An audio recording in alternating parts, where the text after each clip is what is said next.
Hello everyone, कैसे हो सभी लोग। मैं हूं आपका वास्तव भैया और आप सबका स्वागत है रैंक प्लस में।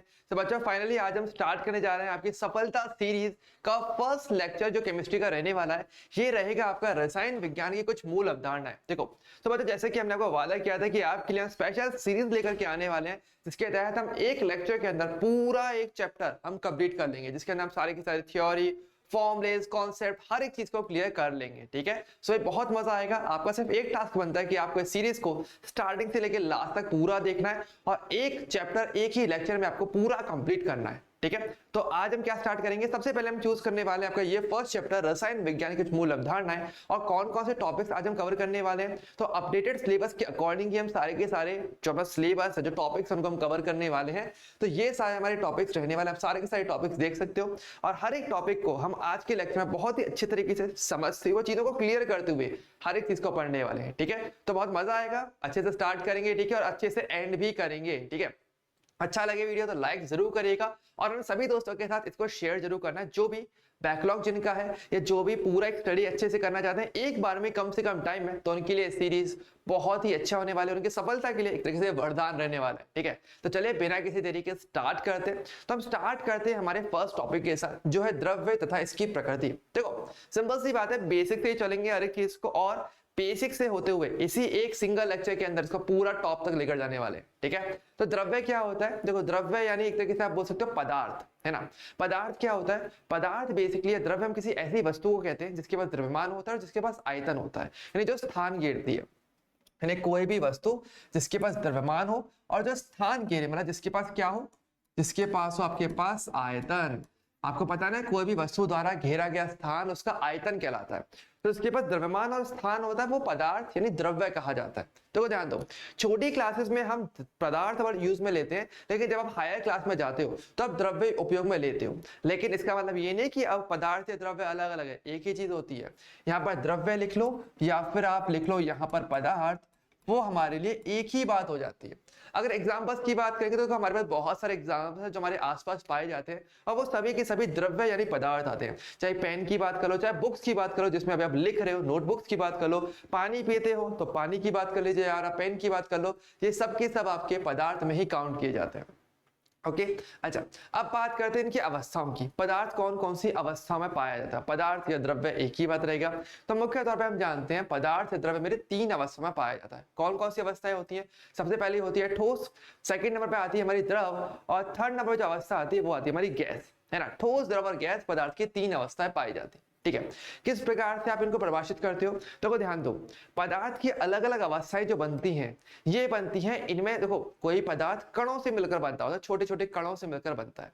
तो वो कणों के मध्य आकर्षण बल कैसा है, इस आधार पर मेरे पदार्थ की तीनों अवस्थाएं बनाई गई हैं।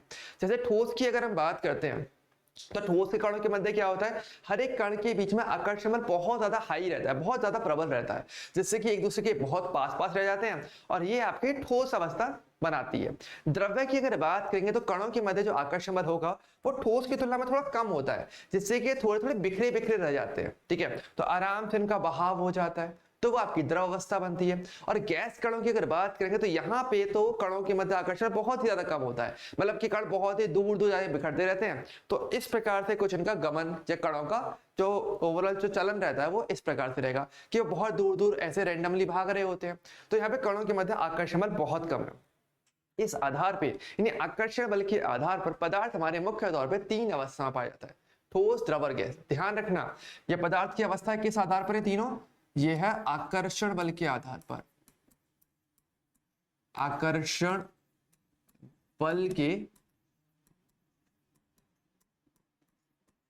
आधार पर। ठीक है, तो ये बात आपको जरूर ध्यान रखना। ठीक, अच्छा वैसे फिर भी अगर हम चेक करना चाहें कि हमारे पास ये जो पदार्थ की जो अवस्थाएं होती हैं, इनमें अगर आप चेक करोगे तो किस प्रकार से इनमें परिवर्तन आता है, थोड़ा चलो देख लेते हैं जल्दी से। तो देखिए अगर हम बात करेंगे हमारे पास, तो देखिए हमारे पास क्या होता है कि कणों की व्यवस्था के कारण द्रव्य की विभिन्न अवस्थाएं निम्नलिखित विशेषताएं प्रदर्शित करते हैं। ठोस, द्रव, गैस की क्या क्या विशेषताएं रह जाती हैं।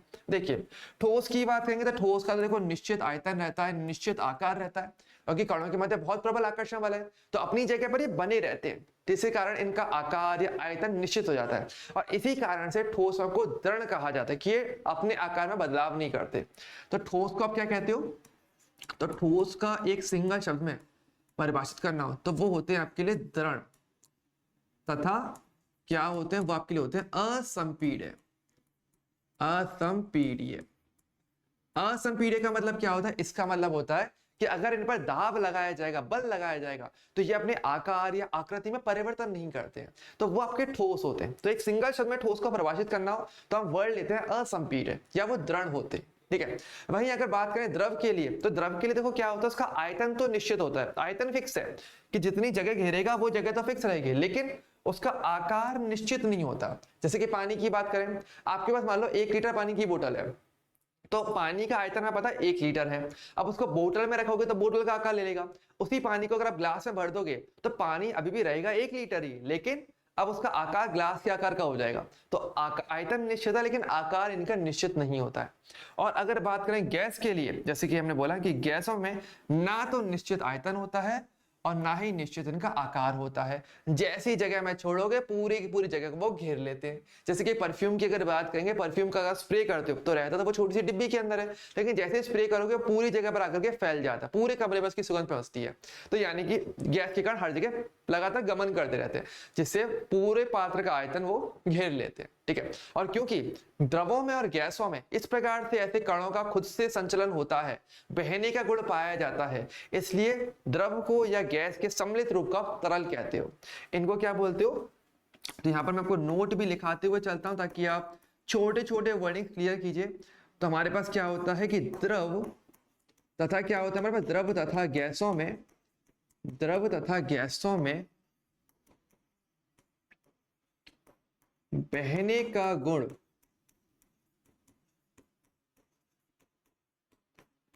पाया जाता है, जिस कारण इन्हें क्या कहते हैं, तरल कहा जाता है। तरल, तरल कहा जाता है। ठीक है, तो ये हमारे तरल भी कहे जाते हैं। ओके, चलिए अब बात करते हैं द्रव्य की अवस्था में परिवर्तन। यानी कि अगर हम बात करेंगे ठोस, द्रव या गैस, तो मैं परिवर्तन किस प्रकार से कर सकते हैं, किस प्रकार से आप ठोस को द्रव में या द्रव को गैस में बदलते हो। तो देखिए यहां पर हमारे पास किसी भी रासायनिक प्रक्रम की बात करेंगे, किसी भी प्रक्रम की बात करें, तो आप ताप या दाब, ये दो हमारे मेन कारक होते हैं। अगर आप टेम्परेचर और प्रेशर को अगर मेंटेन करते हो तो पदार्थ अलग अलग अवस्था में बदल जाता है। जैसे कि एक सिंपल एग्जांपल की बात करें, पानी, अगर हम बर्फ की बात करते हैं, बर्फ की अगर बात करें तो रेफ्रिजरेटर में रखोगे तो वो बर्फ रहेगा, ठोस अवस्था रहती है। उसको आप बाहर ले आओ, टेम्परेचर बदल जाएगा, टेम्परेचर बढ़ेगा, बर्फ पिघल जाती है और आपके पानी बदल जाएगा। ठीक है, तो वो द्रव अवस्था हो गई। और अगर मैं उसको गैस स्टोव पर चढ़ा दूं और टेम्परेचर और बढ़ाऊं तो क्या होगा, वो द्रव आपकी गैस अवस्था वाष्प में बदल जाता है।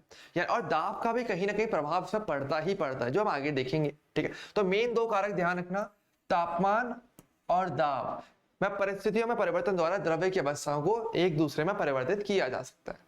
ओके, अच्छा, अगर परिवर्तन करोगे तो उनके नाम क्या होते हैं, तो हर एक प्रक्रम का एक नाम होता है। चलिए फटाफट से नाम भी सीख लेते हैं। जैसे कि देखो, बर्फ एक प्रकार से ठोस अवस्था दिखा रही है, जल यानी कि अगर पानी के ग्लास की बात करेंगे तो ये आपकी द्रव अवस्था है, और ऊपर जो बादल दिख रहा है जो कि वाष्प का बादल है, ये आपकी गैस अवस्था को प्रदर्शित कर रहा है। तो हर एक प्रक्रम का एक नाम होता है। ठोस को देखो एरो की मदद से समझते हुए चलना, एक बार में आपको सारे की सारी परिभाषाएं याद हो जाएंगी। तो बहुत अच्छा ऑप्शन है, देखो ध्यान से। अगर बर्फ है, अगर आप बर्फ को यानी ठोस को अगर आप द्रव में बदलते हो तो जो प्रक्रम होता है उसका बोलते हो संगलन। संगलन मतलब कि गलन। देखो सन को हटा दो तो गलन दिख रहा है, गलन का मतलब गलना। तो ठोस पदार्थ गलता है और द्रव अवस्था में बदलेगा, तो उस प्रक्रम को आप संगलन कहते हो। लेकिन मैं उल्टा करना चाहूं तो, कि द्रव को अगर मैं वापस ठोस में बदल दूं, तो पानी को अगर आप बर्फ में बदल दो, क्या बोलते कि बर्फ पानी जम गया है, तो उस प्रक्रम को आप जमना ही कहते हो, जमना। ओके, तो एरो की डायरेक्शन से आप आराम से अवस्थाओं में परिवर्तन की परिभाषा समझ सकते हो। ठीक है, अच्छा, पानी अगर गैस में बदलेगा तो उसको हम क्या बोलते हैं, वाष्पीकरण। उस प्रक्रम का वाष्पीकरण कहते हो। लेकिन अगर उल्टा किया जाए कि गैस का द्रव में बदलना, उसका बोलते हो संघनन। इसको संघनन कहा जाता है, इंग्लिश में होता है कंडेंसेशन। ओके, अच्छा, अगर ठोस को मैं डायरेक्टली गैस में बदल दूं तो इसको हम बोलते हैं ऊर्ध्वपातन, और अगर गैस का डायरेक्टली ठोस में बदल जाना, इसको कहलाया जाता है निक्षेपण।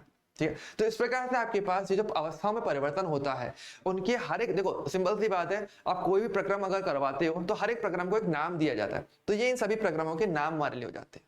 ठीक है। अच्छा, अब बात करते हैं, हमारे पास जो अगला पड़ाव आता है कि द्रव्य का वर्गीकरण कैसे करते हो, किस प्रकार से हमने द्रव्य को अलग अलग प्रकार से बांटा हुआ है। तो देखिए, इस पूरे चार्ट से आप बहुत ही आराम से समझ सकते हो और फिर हर एक को हम एक एक करके डिटेल में पढ़ने वाले हैं, तो थोड़ा ध्यान से समझते हुए चलना, ठीक है।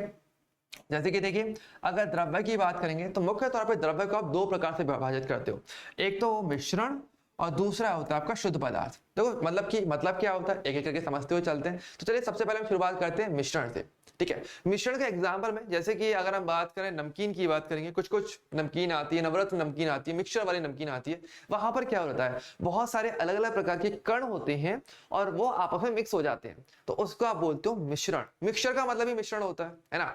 तो यानी कि मिश्रण क्या होता है, तो मिश्रण की जो हमारे पास परिभाषा आती है वो बहुत ही सिंपल है। वो ये कहती है कि जब दो या दो से अधिक पदार्थों का किसी भी अनिश्चित अनुपात या मात्रा में मिलाते हैं तो उस प्रकार बने नए पदार्थ को आप मिश्रण कहते हो। तो मिश्रण क्या कहते हैं, यानी दो या ज्यादा पदार्थ होने चाहिए और वह आपस में किसी भी हिसाब से मिक्स हो जाए बस, तो उस जो नया पदार्थ बन गया उसको आप कहोगे मिश्रण, ठीक है। अब जैसे कि अगर हम बात करें मिश्रण, तो मिश्रण मेरा दो प्रकार का होता है, समांगी और विषमांगी। तो चलो इनके बारे में थोड़ा समझ लेते हैं, समांगी क्या होता है, विषमांगी क्या होता है। तो पहले हम बात करते हैं समांगी मिश्रण के लिए।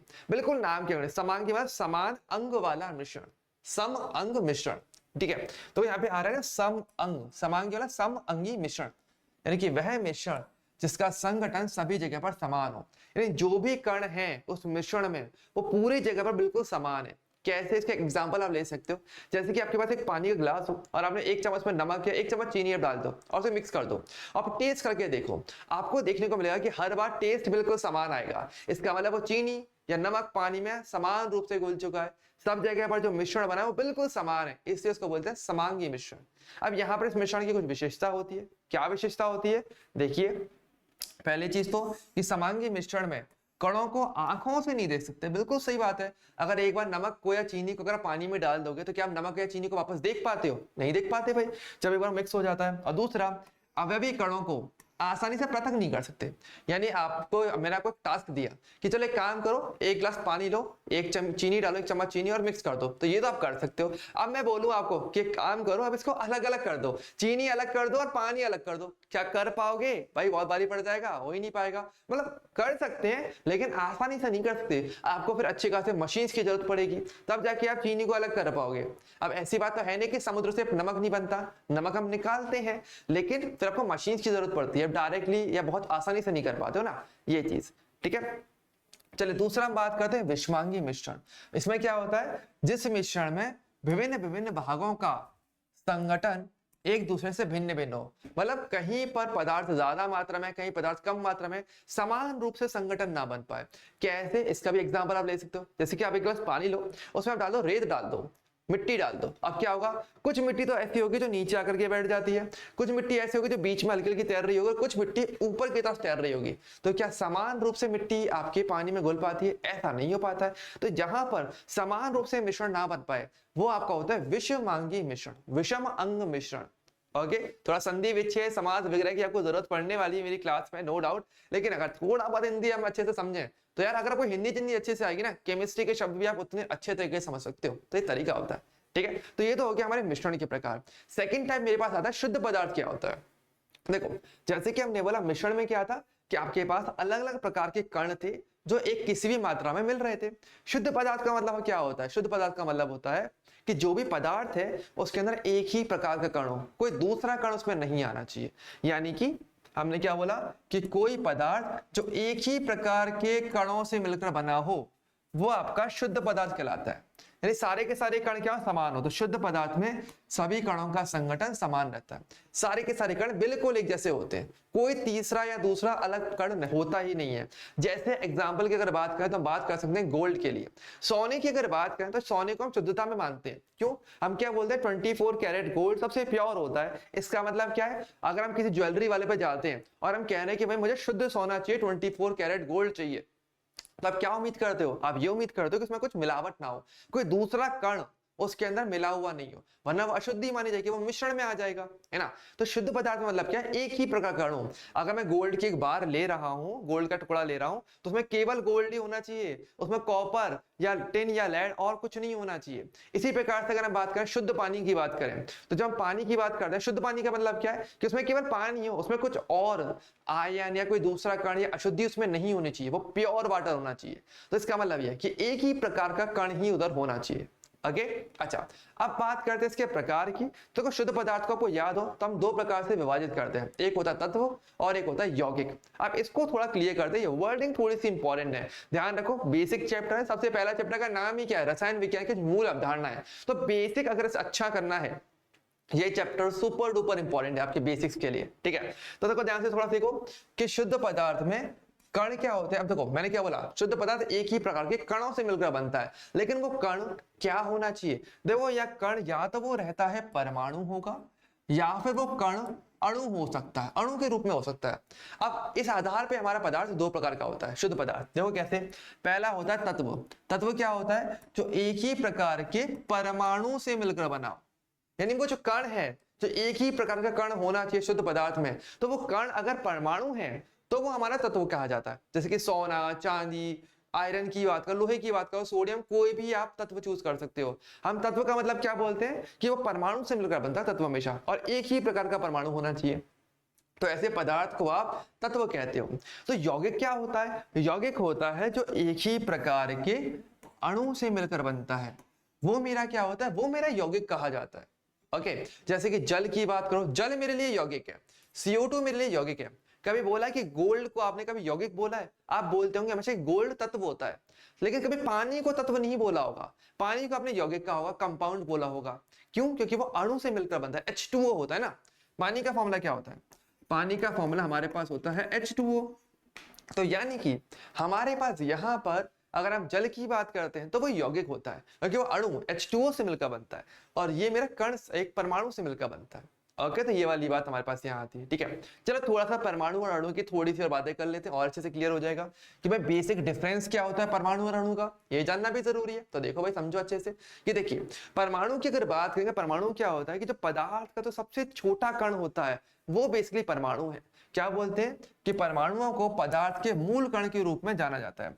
वह पदार्थ की सबसे छोटी इकाई है जिसमें तत्व के सभी गुण पाए जाते हैं, क्योंकि तत्व परमाणु से मिलकर बनता है। तो जो गुण आप एक किसी तत्व के अंदर देखते हो वो गुण असल में उसके परमाणुओं से आते हैं, ठीक है, क्योंकि उसी से मिलकर बनता है। अणु की बात करेंगे तो हम अणु के लिए क्या कहते हैं कि एक या एक से अधिक परमाणु आकर्षण बल, जिसका बोलते हो रासायनिक बंधन द्वारा एक साथ बांधकर अणु का निर्माण करते हैं। सरल भाषा में जब परमाणु मिलते हैं तो अणु का निर्माण होता है, इस प्रकार से हम बात करते हैं, ठीक है। अच्छा कुछ और बातें अगर बताऊं तो स्पेशली बातें क्या आती हैं कि देखो भाई कि एक यौगिक में विभिन्न तत्वों के परमाणु एक निश्चित अनुपात में मौजूद होते हैं, और यह अनुपात एक यौगिक की विशेषता होती है। यानी कि देखो H2O की अगर बात करेंगे तो आपके पास हाइड्रोजन और ऑक्सीजन है, तो हमेशा 2:1 में रहते हैं। हाइड्रोजन की संख्या 2 होती है H2O में, और ऑक्सीजन तो 1 आता है, ओ बोला ना आपने, तो ऑक्सीजन 1 हो गया। तो ये अनुपात फिक्स होता है, इनकी संख्या का अनुपात फिक्स है, और हर एक यौगिक की एक विशेषता होती है। ध्यान रखना अगर अनुपात आप बदल दोगे तो यौगिक भी बदल जाता है, ठीक है। अच्छा और आगे क्या लिखा है, साथ ही एक यौगिक के गुण उसके घटक तत्वों के गुणों से भिन्न होते हैं। अगर हम बात करें किसी यौगिक के गुण, जैसे कि एग्जाम्पल लेके चलते हैं, आपको पता है जैसे हाइड्रोजन गैस की बात करेंगे, हाइड्रोजन गैस असल में एक जलने वाली गैस होती है, ईंधन के रूप में भी आज में इसके बारे में सोचा जा रहा है कि हम हाइड्रोजन गैस को ईंधन के रूप में उपयोग करें, क्योंकि जलता है, ठीक है। और वहीं अगर बात करेंगे हम ऑक्सीजन गैस की बात करेंगे तो ये जलाने में मदद करती है, सांस लेने में मदद करती है, जलाने में ये गैस मदद करती है।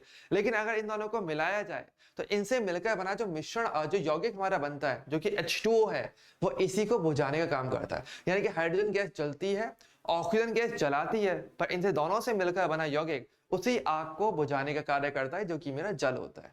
तो इसलिए हमने कहा था कि यौगिक के जो गुण है वो उसके घटक तत्वों से, यानी हाइड्रोजन और ऑक्सीजन के जो गुण है और H2O का जो गुण है वो अलग अलग रहने वाला है। तो यहाँ पे ऐसे डायरेक्टली कंपेयर मत कर लेना कि भाई H2O के अंदर वही गुण होंगे जो हाइड्रोजन और ऑक्सीजन के रहने वाले हैं, ऐसा कुछ भी नहीं है। यौगिक के गुण अलग हो सकते हैं, तत्वों के गुण अलग रह सकते हैं, ठीक है। तो इस प्रकार से हमारे पास द्रव्य का वर्गीकरण पूरा होता है, ठीक है।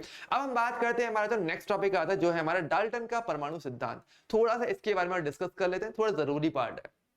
देखिए, डाल्टन का परमाणु सिद्धांत क्या था? असल में हमने जो बोला ना कि परमाणु जो होता है वो पदार्थ का सबसे छोटा कण होता है, सभी पदार्थ परमाणुओं से मिलकर बने होते हैं। इसके बारे में सबसे पहले डाल्टन ने बताया था। डाल्टन ने अपने परमाणु सिद्धांत में कहा था, उन्होंने क्या कहा था कि प्रत्येक पदार्थ छोटे छोटे कणों से मिलकर बना होता है, छोटे छोटे कणों से मिलकर बनता है, और उनको आप क्या कहते हो? परमाणु कहते हो। और इन्होंने क्या बोला? इन्होंने बोला कि परमाणु को किसी भी भौतिक या रासायनिक विधि से विभाजित नहीं कर सकते हैं। ठीक है, यानी कि अगर हम बात करें परमाणु की, तो सिर्फ ऐसे एक्सपेरिमेंट के तौर पे देखो कि जैसे मान लो आपने कागज लिया, कागज को आपने ऐसे फाड़ना शुरू किया, कागज क्या होगा? छोटा होता चला जाएगा, बार बार उसे फाड़ते रहोगे, छोटा होता जाएगा।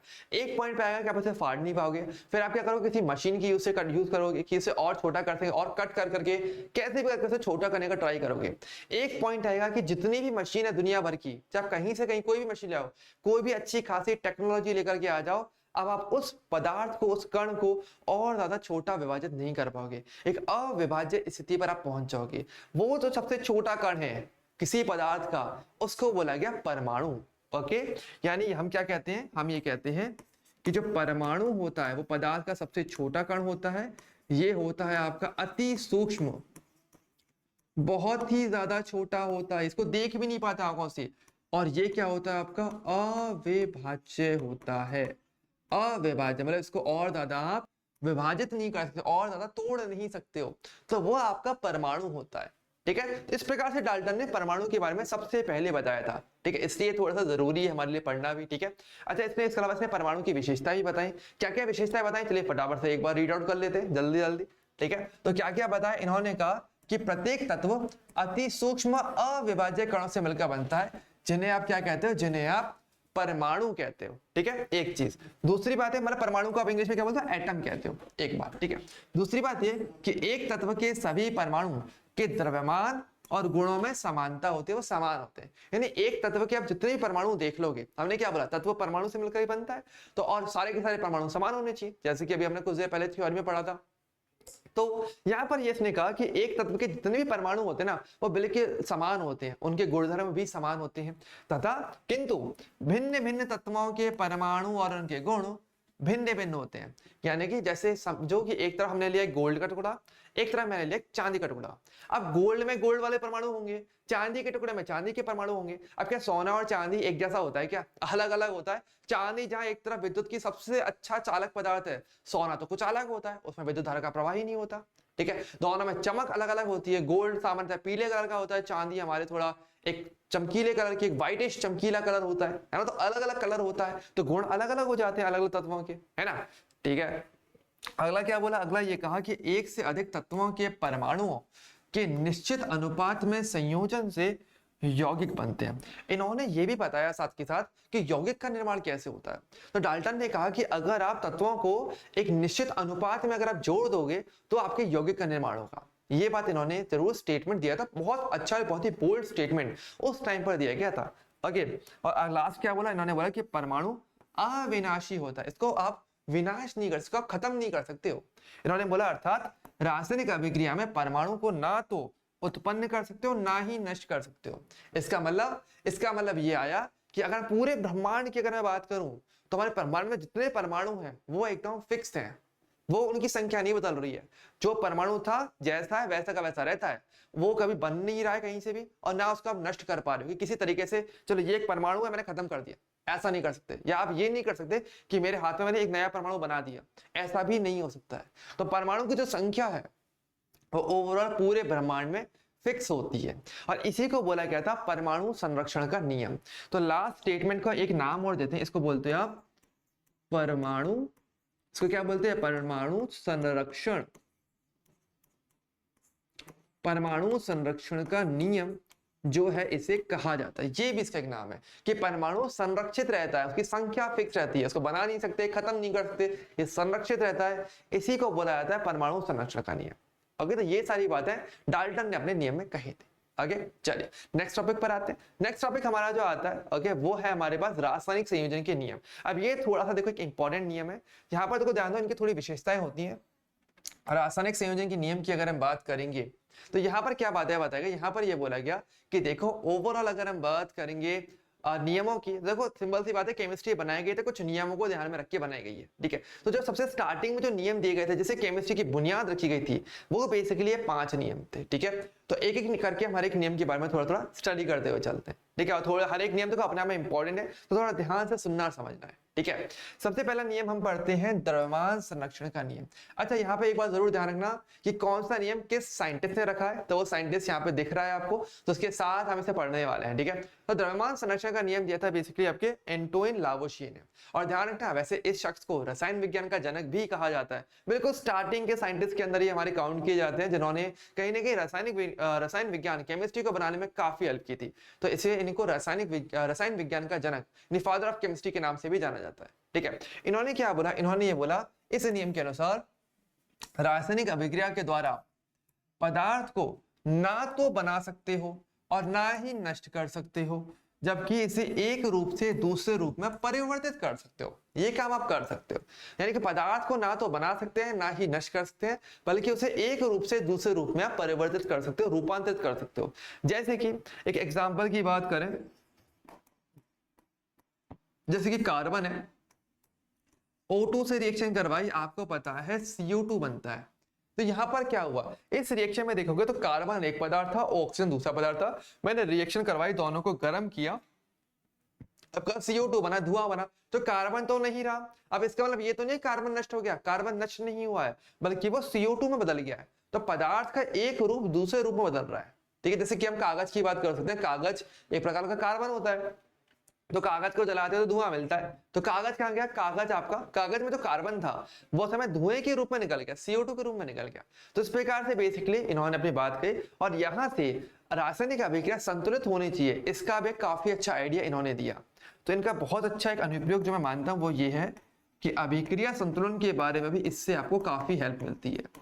अभिक्रिया संतुलन, यानी जो केमिकल रिएक्शन है वो बिल्कुल बैलेंस्ड होनी चाहिए, हमेशा सही होनी चाहिए, ओके। इसके बारे में इन्होंने जरूर कहीं ना कहीं इससे बातें पता चलती हैं। जैसे अगर मान लीजिए मैं आपको एक एग्जांपल देता हूं, मैं आपसे चलो बोलता हूं कि आपके पास कार्बन है, आपने O2 लिखा और आपने लिखा CO, तो क्या ये रिएक्शन आप सही बोलोगे? आप बोलोगे भाई ये रिएक्शन गलत है। क्यों? आप ये इसलिए कहोगे भैया देखो यहाँ पर तो 2 ऑक्सीजन है, यहाँ पर एक ही ऑक्सीजन है। इसका मतलब पता है क्या होगा? इसका मतलब ये है कि मेरे पास शुरुआत में मेरे पास 2 ऑक्सीजन थे, लेकिन मैंने एक ऑक्सीजन को नष्ट कर दिया और यहाँ पे एक ही ऑक्सीजन छोड़ दिया, तो ये गलत हो जाएगा। यानी कि आपको रिएक्शन बैलेंस करने की जरूरत पड़ती है। तो इस तरीके से रिएक्शन बैलेंस के बारे में काफी ज्यादा एक बात आई निकल के, ठीक है। इसी प्रकार से देखो, अगर मैं आपसे कहता यहाँ पे, मान लो मैं ये लिख देता कि कार्बन प्लस O2 और मैं आपसे बोल देता CO3-2, ठीक है। तो क्या ये सही होता है? ये भी गलत होता, क्योंकि यहाँ पे देखो 2 ऑक्सीजन थे और उत्पाद की तरफ मैंने यहाँ पे 3 ऑक्सीजन दिखा दी। इसका मतलब एक ऑक्सीजन बाहर से और बना दिया खुद से ही। क्या ये आप कर सकते हो? नहीं कर सकते। तो ये सब बातें कहाँ निकल के आती हैं? द्रव्यमान संरक्षण के नियम में, कि पदार्थ खुद से नहीं बनेगा, खुद से नष्ट भी नहीं होगा, पर हाँ ये है कि एक जगह से एक रूप से दूसरे रूप में बदलेगा जरूर, लेकिन रिएक्शन संतुलन को ध्यान में रखते हुए रिएक्शन बैलेंस तब भी होनी चाहिए। तो ये हमारा द्रव्यमान संरक्षण के नियम के तहत आप सीखते हो, ठीक है। नेक्स्ट हम बात करते हैं, जो अगला नियम था वो था हमारा स्थिर अनुपात का नियम। ये किसने दिया था? ये हमारे दिया था जोसेफ प्राउस्ट, जो साइंटिस्ट थे, उन्होंने स्थिर अनुपात का नियम दिया था। इन्होंने क्या कहा था? इन्होंने कहा था कि इस नियम के अनुसार किसी रासायनिक यौगिक में उसके अवयवी तत्वों का परस्पर भारात्मक अनुपात सदैव स्थिर रहता है, चाहे वह किसी भी विधि से बनाया गया हो। सरल भाषा में यह है कि अगर आप किसी भी यौगिक की बात करोगे तो वो तत्वों से मिलकर बनता है, तो उन तत्वों की संख्या का जो अनुपात रहता है वो हमेशा निश्चित रहता है।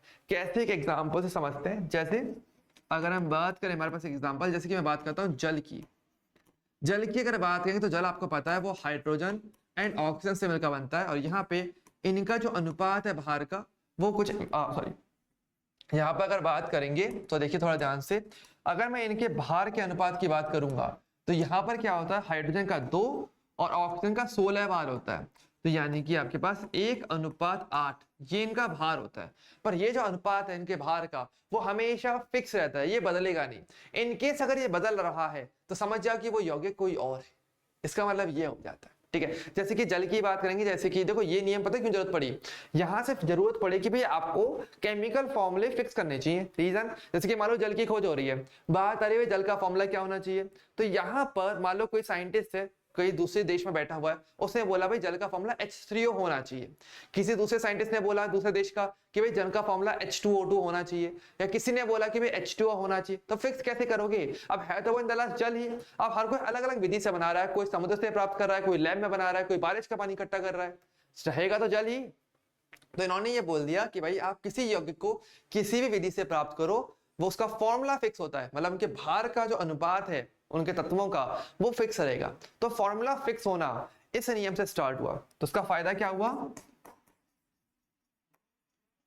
फॉर्मूला फिक्स होता है, ये ध्यान रखना, ठीक है। तो ये इनका एक सिंपल लैंग्वेज में स्टेटमेंट है वो ये निकल के आता है, ठीक है। चलिए अब बात करते हैं अगले नियम पे। अगला नियम आता है मेरा गुणित अनुपात का नियम, ठीक है। ये हमें दिया था जॉन डाल्टन ने, ठीक है। साइंटिस्ट कौन है? ये साइंटिस्ट हमारे डाल्टन, ओके। जिन्होंने डाल्टन का परमाणु सिद्धांत है वही वाले डाल्टन है, ठीक है। इन्होंने क्या बोला? इन्होंने ये बात बोली कि जब दो तत्वों परस्पर संयोग करके दो या दो से अधिक यौगिक बनाते हैं तो एक तत्व की निश्चित मात्रा के साथ संयोग करने वाले दूसरे तत्व की भिन्न भिन्न मात्राएं परस्पर एक सरल अनुपात में होती हैं, ठीक है। मतलब इनका देखो नियम थोड़ा सा फिक्स वाला है, थोड़ा ध्यान समझना कि दो तत्व होने चाहिए एग्जैक्टली, दो से ज्यादा नहीं होनी चाहिए, दो से कम नहीं होने चाहिए, दो तत्व एग्जैक्ट और वो आपस में मिले और दो या ज्यादा यौगिक को बनाए, ठीक है। तो ऐसे में अगर मैं एक तत्व को फिक्स कर दूंगा और दूसरे तत्व की मात्रा अगर देखूं तो वो एक सरल अनुपात में होगी उनकी मात्राएं। जैसे देखिए, जैसे एग्जाम्पल की बात करते हैं, कार्बन है और ऑक्सीजन है, इनको अगर मैं मिक्स करूंगा तो देखो जैसे कि CO बन सकता है और CO2 बनता है। तो देखो यहाँ पे दोनों तरफ कार्बन की मात्रा फिक्स है, यहाँ पर भी एक कार्बन, यहाँ पर भी एक कार्बन, लेकिन अन्य तत्व जो बना ऑक्सीजन और ऑक्सीजन वो अलग अलग मात्राओं में। तो यहाँ पे ऑक्सीजन का भार क्या रहेगा? आपका 16 रहेगा और यहाँ पर ऑक्सीजन का भार 32 रहेगा। तो इसका अगर मैं अनुपात लूं तो वो 1:2 आएगा, जो कि आपका रहेगा एक सरल अनुपात, ओके। तो एक सरल अनुपात में आपको अन्य तत्व की मात्रा देखने को मिल जाती है। इस प्रकार से बात है, क्योंकि ये चीज बहुत जरूरी था कि अगर तत्व मिलकर के एक से ज्यादा प्रकार के यौगिक बना रहे हैं, दो फिक्स तत्व मिलकर के, तो ऐसे में भाई उनके बीच का संबंध आप कैसे स्थापित करोगे? तो गुणित अनुपात का नियम इसमें बहुत अच्छे तरीके से संबंध स्थापित करके आपको देता है, ठीक है। नेक्स्ट बात करें, नेक्स्ट है मेरा गैलोसैक का गैसीय आयतनों का नियम। अब ये नियम क्या बोलता है, देखो इसको फटाफट देखते हैं। देखो ये नियम बेसिकली गैसीय अभिक्रियाओं के लिए दिया गया था। यहाँ पर यह बोला गया कि ताप व दाब की समान परिस्थितियों में जब दो या दो से अधिक गैस क्रिया करती हैं तो संयोग करने वाली गैसों के आयतनों में एक सरल अनुपात होता है, और यदि इन क्रियाओं में उत्पाद भी गैसीय हो तो बनने वाले उत्पाद का आयतन भी क्रियाकारी गैसों के साथ एक सरल अनुपात में रहता है। जैसे इसको तो एग्जाम्पल समझो ज्यादा क्लियर होगा। पहली बात ध्यान रखना, ये गैसीय अभिक्रियाओं के लिए दिया गया था, नंबर एक चीज। दूसरी बात ये, जैसे कि मान लो H2 है प्लस O2 है, रिएक्शन करके आपका H2O बना रहे हैं। मैं इसको थोड़ा बैलेंस कर लेता हूँ इस प्रकार से, ठीक है। तो ये भी है कि सभी की सभी क्या है? गैस, ये भी गैस, ये भी गैस और ये भी गैस। तो इन्होंने ये कहा कि भाई अगर मैं यहाँ पे इनका अनुपात अगर देखूं, जैसे मान लो अगर हाइड्रोजन है, मान लो कि आपके पास क्या है 10 लीटर हाइड्रोजन है, और ऑक्सीजन अगर आपके पास, तो इस हिसाब से क्या होगा 5 लीटर होगा। तो यानी इनका जो अनुपात है देखा जाएगा, इनके आयतन का अनुपात, वो एक सरल अनुपात होगा। ध्यान से देखो कितना रहेगा, वो आपका रहेगा 2:1। तो सरल अनुपात में इनका आयतन रहेगा, उस अनुपात में ये रिएक्शन करते हैं। और अगर ये भी अगर गैस है, उत्पाद भी गैस है, तो ये भी 10 लीटर बनेगा। तो ये इसका अनुपात भी क्या हो जाएगा? 2:1:2 आ जाएगा। तो ये अनुपात हमेशा एक निश्चित सरल अनुपात में आपकी गैस है अभिक्रिया करती है, ठीक है। आगे तो ये वाली बात इन्होंने कहा था। तो बेसिकली इसका यूज आप कहाँ करते हो? गैसीय अभिक्रियाओं को परिभाषित करने के लिए, ठीक है। और अब सबसे लास्ट में हमारे पास नियम आता है आवोगाद्रो का नियम। आवोगाद्रो का नियम क्या कहता है ये भी थोड़ा समझिए। ये नियम ये कहता है कि समान ताप और दाब पर समस्त गैसों के समान आयतन में अणुओं की संख्या समान रहती है। यानी अगर आप कोई पात्र ले लो, जैसे मान लो आपने दो पात्र ले लिए, एक पात्र ये रहा, दूसरा पात्र ये रहा, दोनों में प्रेशर और वॉल्यूम आपके पास फिक्स है और टेम्परेचर भी अगर आपने फिक्स किया हुआ है। मान लीजिए एक तरफ मेरे पास H2 गैस है, एक तरफ मेरे पास हीलियम गैस है, और आपसे बोला जाए दोनों में कणों की संख्या कैसी रहेगी, तो क्योंकि दाब और ताप समान है, सेम है, समान है, और आयतन भी अगर मैंने समान कर दिया तो उसमें कणों की संख्या अगर n है तो यहाँ पर भी कणों की संख्या n होगी, दोनों ही बराबर रहेंगे। यहाँ पर जितने कण आएंगे उतने कण यहाँ पर आएंगे, इस प्रकार से। और इन्होंने बोला था कि आपका जो आयतन है वो असल में संख्या के समानुपाती होता है, वो भी तब अगर प्रेशर एंड टेम्परेचर क्या हो जाए, आपका कांस्टेंट हो जाए, एक स्थिरांक हो जाए, एक स्थिर संख्या हो जाए, समान हो जाए, इस प्रकार से। और V इक्वल टू बोल देता है Km। ये था हमारा अवोगाद्रो का नियम। इस प्रकार से हम बात करते हैं, ठीक है। तो यहाँ से देखो इन पांचों नियमों से काफी ज्यादा हेल्प मिलती है केमिस्ट्री में अच्छे खासे कॉन्सेप्ट को क्लियर करने में। और जो केमिस्ट्री बनाई गई थी वो कहीं ना कहीं इन नियमों को ध्यान में रख के बनाई गई थी, बहुत ही शुरुआती नियम थे। और आगे जाकर के जब आगे बढ़ते हैं तो इन्हीं नियमों को काफी और अच्छे तरीके से देखते हैं और इनके आधार पर भी बहुत सारे नियम फिर बाद में बनाए गए थे, ठीक है।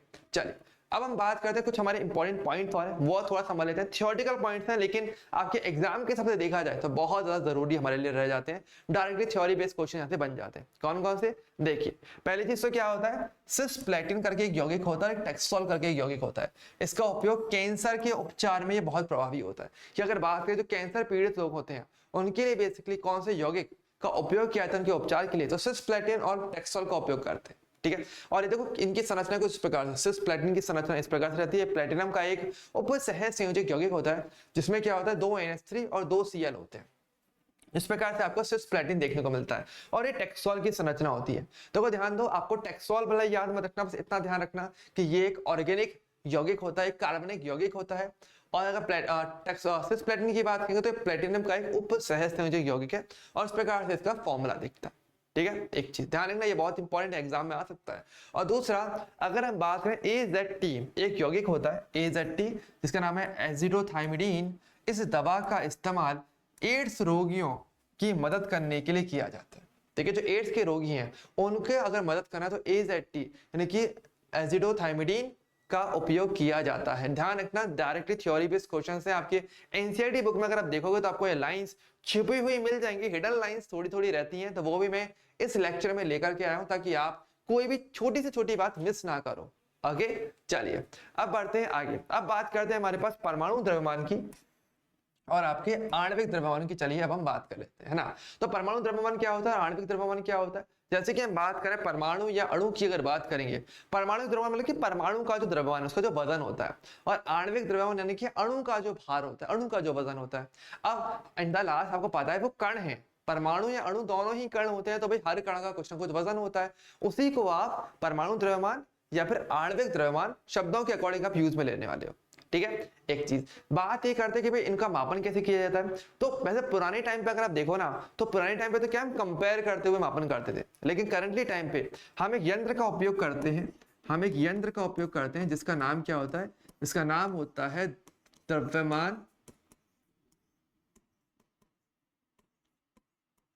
द्रव्यमान स्पेक्ट्रोमीट्री। ये एक तकनीक है जिसके तहत आप किसी भी परमाणु, किसी भी अणु, किसी भी कण का, चाहे वो कितना ही छोटा क्यों ना, जो सब डायरेक्टली आप देख भी नहीं पाते, उसका वजन आप एकदम परफेक्ट द्रव्यमान स्पेक्ट्रोमीट्री तकनीक की मदद से आप डायरेक्टली पता कर सकते, ठीक है। तो ये चीज थोड़ा सा हमें ध्यान रखना, ठीक है। अच्छा अब बात करें थोड़ा थोड़ा वैसे अगर बात करें बेसिक लेवल पे, तो परमाणु द्रव्यमान की अगर बात करेंगे तो हम यहाँ पर एक बात और भी कहते हैं कि एक परमाणु द्रव्यमान की जो इकाई होती है उसको कार्बन 12 परमाणु के द्रव्यमान के 1/12वें हिस्से के बराबर द्रव्यमान के रूप में परिभाषित किया जाता है। देखो सिंपल सी बात है, अगर वजन नाप रहे हो तो वजन की इकाई होती है। तो यहाँ पर हमारे पास जो इकाई है वो आती है परमाणु द्रव्यमान इकाई, यानी कि परमाणु द्रव्यमान इकाई एटॉमिक मास यूनिट यानी कि AMU। तो यहाँ पर हम क्या कहते हैं, आपके पास क्या होता है, आपके पास होता है परमाणु द्रव्यमान इकाई, इंग्लिश में क्या बोलते हो, एटॉमिक मास यूनिट, जिसको आप AMU कहते हो। अच्छा वैसे इसका एक नाम और भी है, इसको हम कई बार हम क्या बोलते हैं, या एकीकृत द्रव्यमान, इसको हम क्या बोलते हैं, एकीकृत द्रव्यमान भी आप कह देते हो। इसको यूनिफाइड मास यानी कि U कहा जाता है, ठीक है। तो ये क्या होता है, ये होता है परमाणु के द्रव्यमान के लिए एक स्पेशल इकाई, स्पेशल यूनिट, जैसे ग्राम किलोग्राम होता है, ये परमाणु के लिए आती नहीं आती, ठीक है। इसको हम कैसे बोलते हैं, हम ये बोलते हैं कि जो 1 AMU होता है वो असल में होता है जो कार्बन 12 परमाणु का जो द्रव्यमान होगा, कार्बन 12 परमाणु का जो द्रव्यमान होता है उसके 1/12वें भाग के बराबर होता है। 1/12 है, ठीक है, यानी इसके भाग का 12वां भाग कर दो आप, इसका जो भी भार होगा तो वो आपके 1 AMU के बराबर आता है, ठीक है। इस प्रकार से 1 AMU को परिभाषित किया गया है, ठीक है। और इसकी वैल्यू क्या होती है, इसकी वैल्यू हम जरूर डायरेक्टली देख लेते हैं। इसकी वैल्यू होती है कि 1 AMU वो इक्वल टू होता है 1.67 इंटू 10 की पावर माइनस का 24 ग्राम, आगे इस प्रकार, ठीक है। तो ये क्या होती है हमारे, इसकी इकाई हमारी बन जाती है, ठीक है। तो ध्यान रखें, तो ग्राम और एएमयू के बीच का संबंध आप डायरेक्टली भी देख सकते हैं, ठीक है। अच्छा, अब बात करते हैं हमारे पास, जैसे कि हमें वर्ड हमारे पास और आता है, वो आता है औसत परमाणु द्रव्यमान।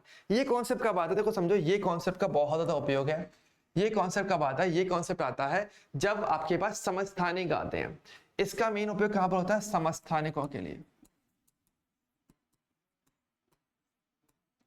ठीक है, समस्थानिकों की स्थिति में,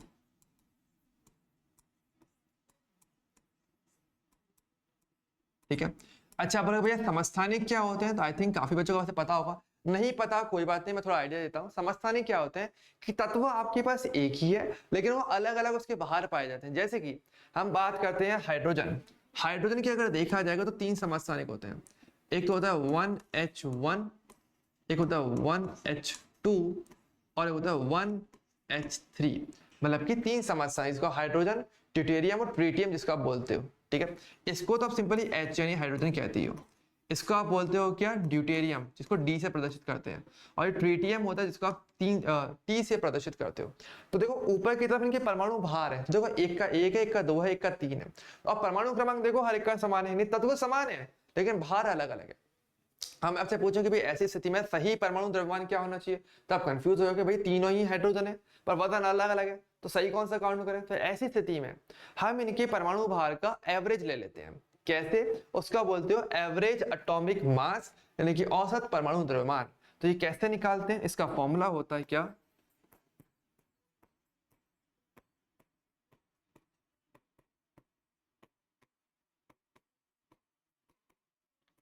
कि औसत परमाणु द्रव्यमान की बात करेंगे तो उसको कैसे निकालते हैं। देखो ये 2 चीजों के आधार पर निकाला जाता है। जैसे कि मान लो मेरे पास एक समस्थानिक है, मतलब एक तो X है जिसका द्रव्यमान क्या है आपका M1 है, और दूसरा आपका जो तत्व है उसका द्रव्यमान मान लो M2 है। और प्रकृति में अगर देखा जाए तो मान लेते हैं कि ये जो X है ये प्रकृति में कितना बन रहा है, मान लेते हैं कि आपके पास Y% या Y1% आपका X मिलता है जिसका द्रव्यमान M1 है, दूसरा वाला जो आपको मिलता है वो आपको मिलता है Y2% प्रकृति में, ओके।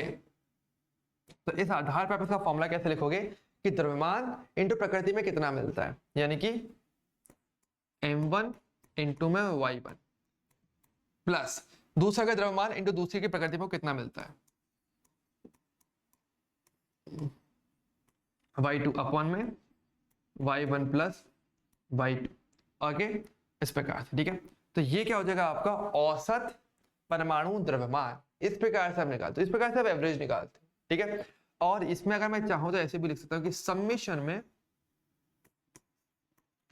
Mi अपॉन समेशन में Yi, और I की वैल्यू आपकी 1 से लेकर के n तक जाती है, मतलब जितने भी समस्थानिक हैं उन सभी में आप क्या करोगे, उनके द्रव्यमान और प्रकृति में वो कितने मिलते हैं उस परसेंटेज का गुणा कर देना, और ऐसे गुणा करते हुए सबको जोड़ो और डिवाइड में डिवाइड लगा दो, जितने भी प्रकृति में उनकी वैल्यू मिलती है। आप चाहो तो इसकी जगह पर डायरेक्टली आप चाहो तो 100 से डिवाइड भी लगा सकते हो, एक ही बात है। अगर प्रकृति में मैं हर एक परसेंटेज को जोड़ दूंगा तो ऑटोमेटिक इसका वैल्यू 100% ही होगा, तो आप डायरेक्टली 100 से भी डिवाइड लगा सकते हो, एक ही बात रह जाती है, ठीक है। तो इस प्रकार से आप एवरेज निकालते हो, ठीक है। ये काफी इंपॉर्टेंट टॉपिक रहता है, आपके एग्जाम में पूछा जाता रहा है, ठीक है। चलिए अब हम बात करते हैं थोड़ा सा हमारे पास आणविक द्रव्यमान का। तो आणविक द्रव्यमान क्या होता है, जैसे कि मैंने बताया आणविक का मतलब होता है आपके अणु का द्रव्यमान, कि आपके पास अणु का भार क्या होगा। अब अणु का द्रव्यमान कैसे निकालते हैं, बहुत सिंपल सी बात है, आपका अणु जिन भी परमाणुओं से मिलकर बन रहा है उन सभी के वजन को जोड़ दो, तो ऐसा जो आपको वैल्यू मिलेगा वही आपका आणविक द्रव्यमान हो जाता है, बहुत सिंपल है। यानी यहां पर हम क्या बोलते हैं, परमाणु के द्रव्यमान का योग, यानी जितने भी सभी के सभी जितने भी परमाणु हैं, ये सभी परमाणु के द्रव्यमान का योग कर दो तो आपको आणविक द्रव्यमान मिल जाता है। एक एग्जांपल दिखाता हूं, जैसे कि मैं बात करता हूं, जैसे कि हम बात करते हैं H2O के लिए। आपको पता है H2O में देखो हमारे पास क्या है, दो तो हाइड्रोजन परमाणु है प्लस एक मेरे पास ऑक्सीजन परमाणु है, और मुझे H2O का वजन चाहिए। तो हम क्या करेंगे, इनके वजन को जोड़ दो, संख्या के हिसाब से जोड़ना, बस ध्यान रखना। तो दो हाइड्रोजन का वजन होता है 1 प्लस 1 गुणा ऑक्सीजन का वजन होता है 16। तो क्या हो जाएगा 2 प्लस 16 यानी कि 18, और इकाई क्या होगी AMU। परमाणु द्रव्यमान इकाई है ना, तो वो तो हमें लगाना ही पड़ेगा, क्योंकि वजन है बाहर है तो बाहर की तो इकाई होती है, तो वो AMU, जैसे कि अभी आपको जस्ट बताया था। ठीक है, तो इस प्रकार से आप अणु का वजन, अणु का द्रव्यमान यानी कि आणविक द्रव्यमान ज्ञात कर सकते हो। ठीक है, आगे नेक्स्ट हमारे पास एक शब्द और आता है द्रव्यमान से जुड़ा हुआ, इंपॉर्टेंट है, वो है हमारा सूत्र द्रव्यमान। देखो इसमें वैसे कुछ खास नहीं है अगर टेक्निकली देखा जाए तो। ये जो आपका शब्द है ये स्पेशली आता है आयनिक यौगिकों के लिए। ये कॉन्सेप्ट कब आता है, इस कॉन्सेप्ट को आप पढ़ते हो आयनिक यौगिकों का द्रव्यमान, कि अगर आपको आयनिक यौगिक का अगर आपको द्रव्यमान निकालने को बोला जाए तो आप इसका बात करते हो, सूत्र द्रव्यमान से हम बोलते हैं, जो वैल्यू निकल के आती है। जैसे कि देखो आपको ये जो संरचना दिख रही है आपको सर में NaCl की दिख रही है, तो NaCl के अंदर जैसे देखा जाएगा तो आपके पास NaCl का जैसे को वजन निकालना है, तो भाई NaCl कुछ ऐसा दिखता है। अब इसमें कैसे निकालोगे वजन, अगर इसमें बहुत सारे Na है, जैसे हर एक जो ग्रीन बॉल है वो आपको क्लोरीन की है, और जो हर एक वॉयलेट कलर की बॉल दिख रही है वो सभी की सभी आपके सोडियम की है, Na की है। अब ऐसे में कैसे निकालोगे वजन, तो हम क्या करते हैं, हम किसी दो को चूज कर लेते हैं, यानी कि जैसे मुझे NaCl का अगर मुझे वजन निकालना है तो निकालने का तरीका बिल्कुल पुराना वाला नहीं ना, कि आपको पता है ये Na और Cl से मिलकर बनता है। तो Na का वजन क्या होता है, Na का वजन आपका होगा 23 प्लस अगर बात करें Cl का हमारे पास होता है 35.5। आप सिंपली किसी भी दो को आप चूज कर लो, कोई भी दो को, ओके, Na और एक Cl को चूज करना है। ठीक है, और फिर सीधे सीधे जोड़ दो तो क्या हो जाएगा आपके पास 58.5 AMU, और दैट्स इट। ये क्या हो जाएगा मेरा इसका आंसर बन जाता है, बस इस प्रकार से। अब इसको मैं क्या बोलूंगा, इसको मैं कहूंगा सूत्र द्रव्यमान। निकालने का तरीका सेम आणविक द्रव्यमान जैसे है, कोई फर्क नहीं है, लेकिन सिर्फ आयनिक यौगिक के केस में स्पेशल वर्ड आप यूज लेके चलते हो। ठीक है, इस प्रकार से हम द्रव्यमान की बात करते हैं। ठीक है, चलिए अब आते हैं इस चैप्टर के सबसे इंपॉर्टेंट कॉन्सेप्ट पे कहीं ना कहीं, जो है हमारा मोल कॉन्सेप्ट यानी कि मोल अवधारणा। अब ये क्या होता है, चलो इसकी भी थोड़ी सी बात करते हैं। मोल होता क्या है, देखो समझो, केमिस्ट्री में ये बहुत जरूरी है कि आप परमाणुओं या अणुओं की सही तरीके से काउंटिंग कर पाओ, उनकी सही जानकारी रख पाओ। अगर सिंपल सी बात है, किसी भी केमिकल रिएक्शन की अगर बात करेंगे तो रिएक्शन में हम क्या बोलते हैं, भाई यौगिक है, रिएक्शन करके आपके उत्पाद को बना रहा है, अभिकारक रिएक्शन कर रहा है और आपका उत्पाद बन रहा है। लेकिन कायदे से देखा तो रिएक्शन कर कौन रहा है, वो परमाणु, वो अणु कर रहे हैं। तो आपको अगर पता करना है कितना उत्पाद बन रहा है, कैसे रिएक्शन हो रही है, उसका प्रॉपर्ली कंट्रोल करना चाहते हो, तो ये बहुत जरूरी जानना है कि आप परमाणु या अणुओं की सही से काउंटिंग करो। और ऐसे में काउंटिंग करने के लिए या पदार्थ की मात्रा को अच्छे तरीके से व्यक्त करने के लिए आप मोल का उपयोग करते हो। मोल हमें क्या जानकारी देता है, ये मुझे जानकारी देता है पदार्थ की मात्रा का, पदार्थ की मात्रा के बारे में जो नॉलेज है वो मुझे मोल बताता है अच्छे तरीके से। केमिस्ट्री में अगर बात करेंगे कि पदार्थ की मात्रा के लिए कौन सी भौतिक राशि प्रतिपादित की गई है, तो मोल है जिसको बनाया गया है पदार्थ की मात्रा को बताने के लिए। कैसे कैसे बताते हैं को समझो। जैसे कि मान लो अगर हम बात करें परमाणु की, अणु की, हम लोग जानते हैं, जॉन डाल्टन ने हमें बताया था कि परमाणु या अणु की बात करें तो बहुत छोटे आकार के रहते हैं, तो ऐसे में काउंटिंग करना थोड़ा मुश्किल टास्क हमारे लिए हो जाता है ना। लेकिन इसे आप ऐसे भी मान सकते हो जैसे कि पूरा ब्रह्मांड है हमारे पास, और एक ब्रह्मांड में जैसे हमारे पास पृथ्वी है। अब ब्रह्मांड कितने बड़े आकार का है और पृथ्वी उसके सामने कितनी छोटी होगी, क्यों दिखाई ही ना दे। सेम इस आकार का हमारे पास परमाणु या अणु होता है। तो ऐसे में काउंटिंग कैसे करें, तो हमारे पास तरीका आता है मोल का। कैसे आता है समझो।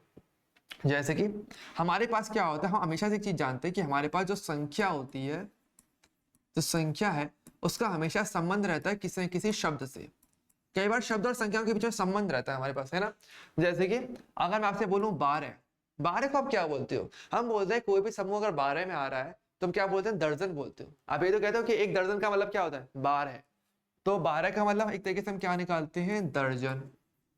ठीक है, तो इसी प्रकार से जैसे कि अगर मैं आपसे बोलूं सैकड़ा, सैकड़ा का मतलब क्या होता है, सैकड़ा मतलब बेसिकली होता है 100। कि जो 100 नंबर है उसको आप सैकड़ा कहते हो। यानी कि शब्द और संख्या आपस में हमेशा जुड़े हुए रहते हैं, इनके बीच में एक संबंध रहता है। पर ये तो छोटे छोटे अंक हो गए हमारे पास, लेकिन परमाणुओं की बात करेंगे तो एक छोटे से पदार्थ के अंदर भी बहुत अधिक संख्या में परमाणु पाए जाते हैं। तो ऐसे में इनके बीच का संबंध कैसे निकालोगे? तो इनके लिए हमारे पास जो शब्द आता है वो मोल आता है। तो यहां पर हम ये कहते हैं कि हमारे पास जो मोल होता है वो असल में बहुत बड़ी संख्या को प्रदर्शित करता है, जो होता है 6.022 इंटू 10⁻23। इस संख्या को प्रदर्शित करता है। ये संख्या होती है 1 मोल के बराबर। तो ओके, तो गिनने के लिए काउंटिंग के तौर पे आप इसकी बात कर सकते हो बहुत आराम से, ठीक है। और इस संख्या को एक नाम और भी देते हैं। इस संख्या को आप और क्या कहते हो? इस संख्या को कहते हो आप आवोगाद्रो संख्या।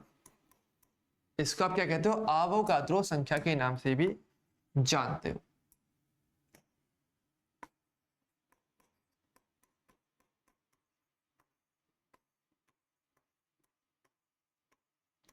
जिसको कि आप Na से प्रदर्शित करते हो। जैसे आप किससे प्रदर्शित करते हो? Na से। A for Avogadro, N for number, ठीक है। तो ये आप किस प्रकार से मोल को असल में बनाया गया है? काउंटिंग करने के लिए, सही कहें तो, या पदार्थ की मात्रा को सही तरीके से ज्ञात करने के लिए, ठीक है। अब पॉइंट ये आता है कि भाई अगर आप मोल की बात करोगे तो पदार्थ की मात्रा क्या केवल संख्या में निकाल सकते हैं? क्या कोई और तरीका नहीं है? तो बिल्कुल, हमारे पास और तरीके भी होते हैं। तो पदार्थ की मात्रा अगर देखोगे तो आप 3 रूप से परिभाषित करते हो, और इसीलिए मोल के भी 3 फॉर्मूले हमारे पास आते हैं, ठीक है। कैसे कैसे आते हैं थोड़ा ध्यान से समझिएगा। तो फटाफट चलो देखते हैं मोल के लिए। तो देखो, जैसे कि मैंने बोला,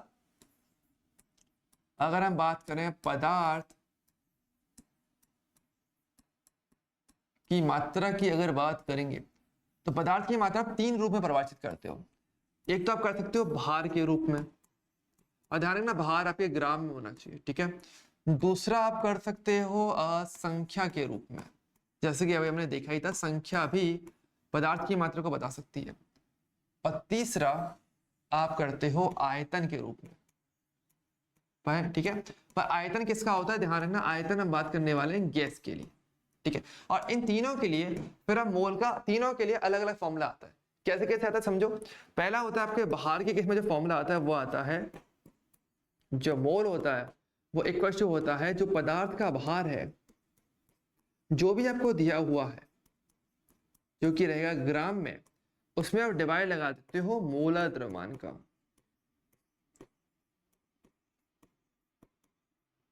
तो एक फॉर्मूला आपके पास ये निकल के आता है। अच्छा, मोलर द्रव्यमान का मात्रा क्या होता है? ग्राम प्रति मोल होता है,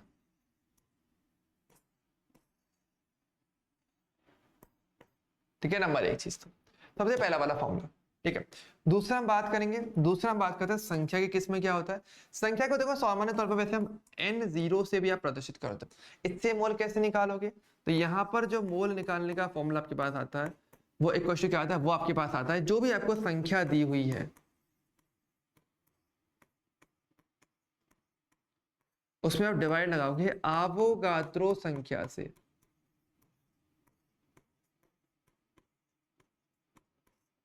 यानी कि Na से। ऐसा करते तो आपको अगेन मोल आप निकाल सकते हो, ठीक है। ये मोल निकालने का दूसरा फॉर्मूला आता है संख्या के रूप में अगर निकालना चाहे, ठीक है। अब तीसरा आयतन का, तो आयतन वाले में थोड़ा केस है। केस क्या है हमारे पास? केस ये कि गैस के लिए लगता है। स्टार्टिंग के 2 फॉर्मूले आप ठोस, द्रव, गैस किसी के लिए भी लागू कर सकते हो, किसी भी कंडीशन में लागू कर सकते हो, लेकिन यहाँ पे कंडीशन है। कंडीशन नंबर 1 क्या है कि भाई ये केवल गैस के लिए लगता है। दूसरी बात, फॉर्मूला लगेगा ओनली ऑन STP, मतलब कि स्टैंडर्ड टेम्परेचर प्रेशर। तो हम कंडीशन यहाँ पे लगा के रखते हैं। तो यहाँ पर क्या होता है, इस स्थिति में जो मोल आता है वो होता है क्या कि आपको दिया जाएगा गैस का आयतन, जो कि आपके लीटर में होना चाहिए, डिवाइड बाई क्या होना चाहिए? डिवाइड में आप करते हो 22.4 लीटर। इस प्रकार से भी जो है आप मोल निकाल सकते हो। तो ये आपका फॉर्मूला होता है। तो 3 फॉर्मूले होते हैं जिससे कि आप मोल बिल्कुल सही तरीके से ज्ञात कर सकते हैं, ठीक है। तो ये वाला पार्ट हमारे पास आता है, बहुत इंपॉर्टेंट है, बहुत जरूरी है, ठीक है। इसके आधार पर काफी सारी चीजें होती हैं जो आगे जाके सॉल्व करते हैं, ठीक है।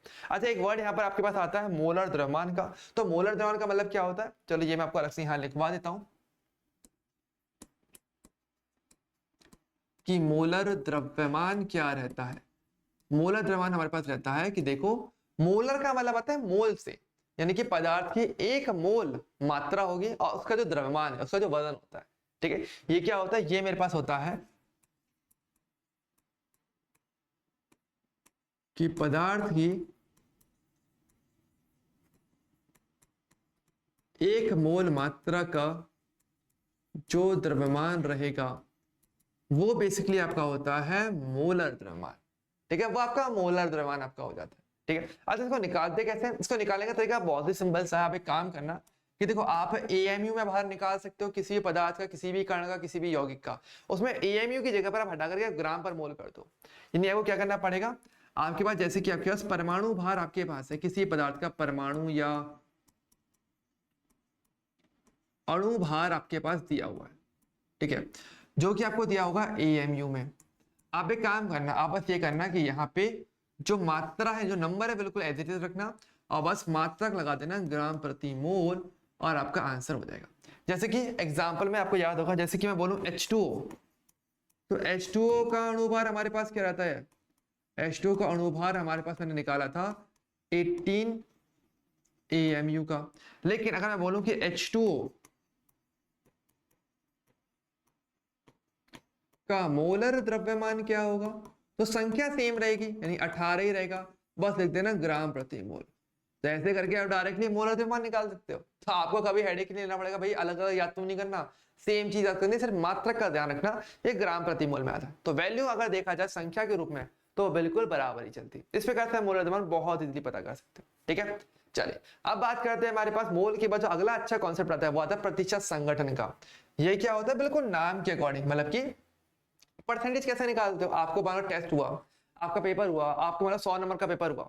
अब मैं बोलूं कि आपके कितने नंबर आए, मान लो आपके 93 नंबर आपके आते हैं, मैं बोलूं कि परसेंटेज क्या रहेगी, तो कैसे करोगे? आपके नंबर अपन टोटल नंबर इनटू 100, ऐसे करोगे तो आपको आपके परसेंटेज मिल जाता है। राइट, सेम तरीके से आप परसेंटेज निकालते हो तत्वों के लिए।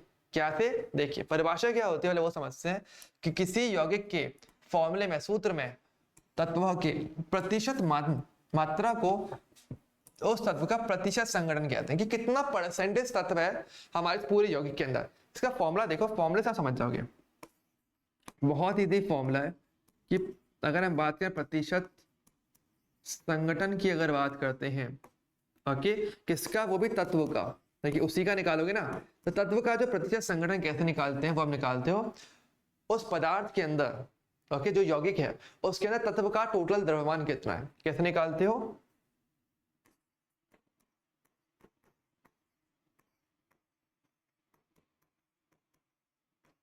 यौगिक में तत्व का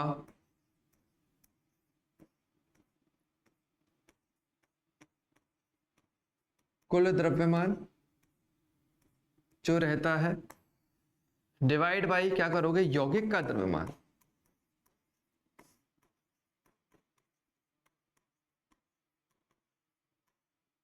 ठीक है, और गुणा कर दोगे 100 से। ऐसा करोगे तो आपको क्या मिल जाएगा, उस तत्व का परसेंटेज पता चल जाएगा कि कितना परसेंट तत्व मेरे पास उस एक यौगिक के अंदर उपस्थित है। ध्यान रखना, तो ये थोड़ा सा इंपॉर्टेंट है। इसके एग्जांपल से भी चाहे हम समझ सकते हैं जल्दी से। जैसे कि अगर हम बात करेंगे CH4 की बात करें, मेथेन जिसको आप बोलते हो, आपसे पूछा है यहाँ पे कितना परसेंटेज कार्बन है, कितना परसेंटेज हाइड्रोजन है, तो कैसे पता करने वाले? बहुत सिंपल सा टास्क रहेगा। देखिए आप बस ये करोगे कि देखिए यहां पर अगर देखें तो अगर मुझे यहाँ पे कार्बन का परसेंटेज पता करना है तो इस यौगिक के अंदर कार्बन का भार कितना हुआ? एक ही कार्बन है और एक कार्बन का वजन हमारे पास होता है आपका 12 रहता है, डिवाइड बाई CH4 का टोटल यौगिक का कुल द्रव्यमान क्या है, वो आपका 16 होता है, और गुणा कर दो 100 से, तो कितना आएगा आपके पास? ये करीब करीब आ जाएगा 75%। दैट्स इट, हो गया, इतना परसेंटेज कार्बन है।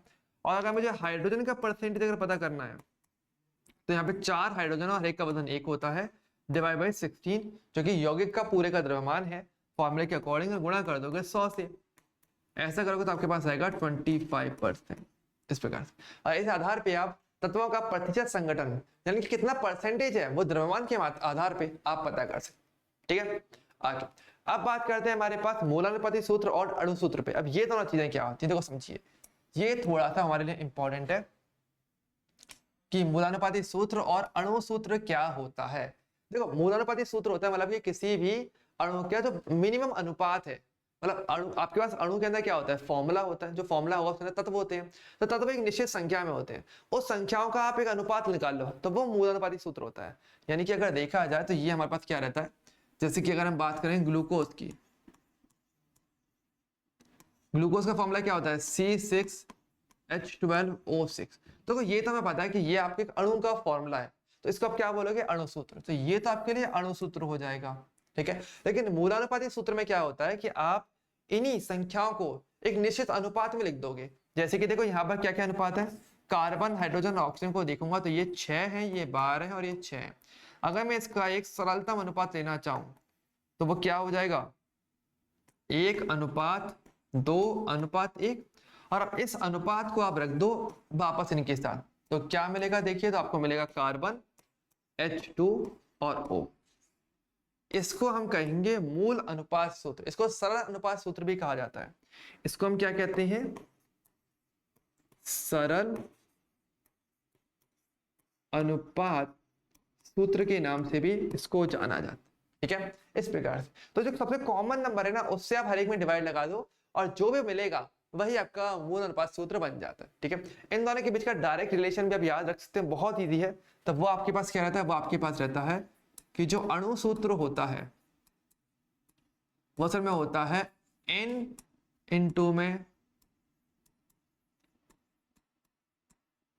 into में मूलानुपाती सूत्र। ये आपके पास इसका फॉर्मूला हमारे लिए बन जाता है। और n क्या है, n मेरे पास कोई भी एक प्राकृत संख्या होती है, यानी कि 1 2 3 4। और कॉमन सेंस की बात है, बात बिल्कुल सही है कि देखो यहाँ पर आप कुछ कॉमन लोगे तो कोई एक नंबर ही तो कॉमन लोगे ना, तो कोई प्राकृत संख्या ही होनी है, तो वापस गुणा कर दोगे। मान लो जैसे इसमें मान वापस 6 से गुणा कर दिया तो आप इसी फॉर्मूले में पहुंच जाओगे। तो इस प्रकार से आप मूलानुपाती सूत्र से बहुत सारे अणु सूत्र बना सकते हो इनफाइनाइट नंबर्स में। ओके ओके, एन की वैल्यू क्या है, अनंत तक जा सकती है, कोई भी एक प्राकृत संख्या अनंत तक चलती है, तो बस ठीक है इस प्रकार से, ठीक है। अब देखिए आपके पास क्या कुछ इस टाइप से क्वेश्चन पूछे जाते हैं। जैसे कि आपको क्या होगा, क्वेश्चन में एक टाइप आता है बहुत अच्छा कि आपको प्रतिशत संगठन दिया जाएगा, उसकी मदद से आपको मूलानुपाती सूत्र ज्ञात करने को बोला जाएगा, ठीक है। तो एक बहुत ही शानदार लेवल का एक होमवर्क भी बोल सकते हो या फिर कुछ स्पेशल चीज है आपके लिए, और इसका मैं स्टेप्स आपको बताने वाला हूँ, पर आपको करना ट्राई पड़ेगा, ठीक है। देखिए जैसे कि एक बहुत ही ज्यादा क्वेश्चन टाइप मैं आपको बता देता हूँ यहाँ पे, जो कि आपके एग्जाम में बेहद इंपॉर्टेंट है। क्वेश्चन टाइप ये रहता है कि आपको तत्वों का जो प्रतिशत संगठन है ये असल में दिया जाता है, और प्रतिशत संगठन के आधार पर वो आपसे पूछते हैं कि आपको क्या बताना है, आपको बताना है मूलानुपाती सूत्र। ये असल में आपको बताना पड़ेगा, ठीक है, ऐसे करके कि प्रतिशत संगठन दिया है और आपको मूलानुपाती सूत्र ज्ञात करना है, ठीक है। नंबर एक चीज तो ऐसा टाइप, जैसे कि देखो यहाँ पर क्वेश्चन, देखो क्वेश्चन टाइप समझो बस आराम से, चीजें क्लियर होंगी। तो इस प्रकार से प्रतिशत संगठन दिया हुआ तत्वों का, हाइड्रोजन का, कार्बन का, क्लोरीन का दिया हुआ है, मूलानुपाती सूत्र पूछ रहा है, तो एक क्वेश्चन तो ऐसे बनता है। और एक क्वेश्चन टाइप और क्या आता है इसमें आगे, ये भी आता है कि अगर कभी कभार क्या होता है कि मूलानुपाती सूत्र से फिर वो आपसे आणविक सूत्र के बारे में भी पूछते हैं, ठीक है। लेकिन हाँ, इस वाले स्टेप के लिए क्या होता है ना कि आपको क्वेश्चन में एक चीज और देनी चाहिए, आपको क्वेश्चन में वो उस यौगिक का मोलर द्रव्यमान जरूर देते हैं। आपको क्या कहते हैं, आपको उस यौगिक का जो मोलर द्रव्यमान है वो असल में साथ में दिया जाता है। तो अगर ये भी दिया हुआ है तो फिर वो आपसे क्या पूछ सकते हैं, आणविक द्रव्यमान भी पूछ सकते हैं, ठीक है। हालांकि ये करते कैसे हैं, इसके स्टेप्स होते हैं, तो वो मैं आपके लिए जरूर लेकर के आया हूं। आराम से इस क्वेश्चन को जरूर सॉल्व करना है, क्योंकि अब आगे मुझे कमेंट करके इस सवाल का सही जवाब आपको जरूर बताना, मैं हर एक का कमेंट चेक करने वाला हूं, ध्यान रखना, तो कमेंट जरूर करिएगा, ठीक है। चलिए, तो क्या स्टेप्स है, 4 स्टेप्स हैं, ठीक है। आपको क्या दिया जाएगा, द्रव्यमान प्रतिशत दिया जाता है, उसको पहले ग्राम में बदलना होता है, फिर प्रत्येक तत्व के मोल की संख्या में आपको परिवर्तन करना पड़ता है, मतलब ग्राम में मात्रा पता चला कि तो हर एक को मोल में बदल दोगे। फिर मोल में आपको अलग अलग संख्या मिलेंगी, मोल की संख्या को सबसे पहले आप सबसे छोटी संख्या से विभाजित करोगे, जिससे कि आपको क्या प्राप्त होता है, जिससे आपको एक संख्या हर एक की प्राप्त हो जाती है, और उन संख्याओं को सभी तत्वों के साथ संकेत में लिख देना साथ में, और आपको क्या मिल जाएगा, मूलानुपाती सूत्र मिल जाता है। बहुत सिंपल स्टेप्स है, ठीक है। तो बस ट्राई करना है अपने को, ठीक है। अच्छा, इसके साथ ही देखो, अगर आपको फिर आणविक सूत्र अगर ज्ञात करना है तो उसमें स्टेप्स ये हो जाता है, जैसे कि उसमें ये फॉर्मूला दिखता है, क्वेश्चन ऐसा देखिएगा कि देखो क्वेश्चन में अगर आपको मोलर द्रव्यमान भी दे दिया जाए तो आपको फिर मूलानुपाती सूत्र तो पूछेगा, वो तो परसेंटेज से भी निकाल सकते हो, जैसे मैंने स्टेप्स आपको बताए हैं। लेकिन आप आणविक द्रव्यमान भी ज्ञात कर सकते हो। रीजन, क्योंकि यहाँ पर देखो आपको इस बार मोलर द्रव्यमान दिया हुआ 98.96 ग्राम प्रति मोल। तो ऐसे करके आपसे चीज पूछी जा सकती है। ओके, तो ऐसे करके अगर पूरा क्वेश्चन, ये पूरा क्वेश्चन है और इसका भी आगे का स्टेप होता है। एक बार मोलानुपाती सूत्र जब आप लिख दोगे ना, फिर आपके आगे के स्टेप चलते हैं। कैसे कि मोलानुपाती सूत्र का द्रव्यमान पहले आप ज्ञात करना आराम से, जैसे कि बताया था फॉर्मूला से आप कैसे निकालते हो, एक एक परमाणु का वजन जोड़ के आपको वजन मिलेगा मोलानुपाती सूत्र द्रव्यमान का। फिर आप मोलर द्रव्यमान को मोलानुपाती सूत्र द्रव्यमान से विभाजित करोगे। जब ऐसा करोगे तो आपको एक संख्या मिलती है n, और फिर मैंने आपको जो फॉर्मूला बताया था कि मोलानुपाती सूत्र को प्राप्त n से गुणा करोगे तो आपको आणविक सूत्र जो है वो प्राप्त हो जाता है। इस प्रकार से हम बात करते हैं आगे। तो ये चीज का थोड़ा सा अपने को ध्यान रखना है। तो एवं मैं चाहूंगा भाई इसको जरूर ट्राई करना, बहुत ही अच्छा क्वेश्चन है हमारे पास ये वाला जो कि आपके लिए लेकर के आया हूं। इसको सॉल्व करना, थोड़ा प्रैक्टिस करना, तो आपको बहुत अच्छा फायदा मिलेगा। ठीक है, और मुझे कमेंट करके जरूर बताना कि आप इसका सही आंसर निकाल पाते हो या नहीं निकाल पाते। ठीक है, और कोई भी सिंपल सी बात तरीका मेरे को बता रखा है। ठीक है, चलिए अच्छा। अब बात करते हैं, हमारे पास जो अगला आता है वो है हमारा टॉपिक आता है रस समीकरण मिति और रस समीकरण मिति गुणांक क्या होता है। ठीक है, तो ये थोड़ा जरूरी है। देखो रस समीकरण मिति या रस समीकरण मिति गुणांक का उपयोग करते हो बेसिकली आप रिएक्शंस के लिए। अब देखो रिएक्शन तो बहुत सारी हो सकती है, जैसे कि मान लो अगर हम बात करें कागज के जलने की, तो कागज का जलना भी अगर देखा जाए तो अपने आप में एक रिएक्शन है। यहाँ पर क्या हो रहा है, कागज जल रहा है और वो आपका धुआं बना रहा है और आपको आग मिल रही है, गर्मी मिल रही है, रिएक्शन हो रही है। यहाँ पे अगर हम बात करें खाना पकाने की बात करेंगे तो खाना पकाना भी, कुकिंग भी अपने आप में रिएक्शन। जब खाना बनाते हो तो भाई चीजें तो इसमें चल ही रही है ना, प्रोसेस हो रहा है, चीजें मिक्स हो रही है, तो वो भी एक प्रकार की रिएक्शन है। तो रिएक्शंस के बारे में बताने के लिए हम रस समीकरण मिति या रस समीकरण मिति गुणांक का उपयोग करते हैं। ठीक है, तो यहां पर अगर देखा जाएगा तो आप क्या करते हो, तो इसका जो मेन उपयोग है वो आपके पास होता है एक तो अभिक्रिया संतुलन में, अभिक्रिया संतुलन के केस में अगर देखा जाएगा तो आप इसका उपयोग करते हो, रस समीकरण मिति का उपयोग करते हो। ठीक है, अच्छा अब पॉइंट ये आता है कि भाई फिर रस समीकरण मिति गुणांक क्या होते हैं। तो अगर जो भी रिएक्शन आप बैलेंस करते हो ना, तो आप जिन संख्याओं का उपयोग करते हो उनको असल में रस समीकरण मिति गुणांक कहते हैं। कैसे, जैसे कि देखिए अगर मैं बात करूं, जैसे कि मैं बात करूं मीथेन है, उसका मैं दहन करवाऊं, O2 से रिएक्शन करवाऊं, आप बनाओगे, आपका CO2 बनता है और H2O बनता है।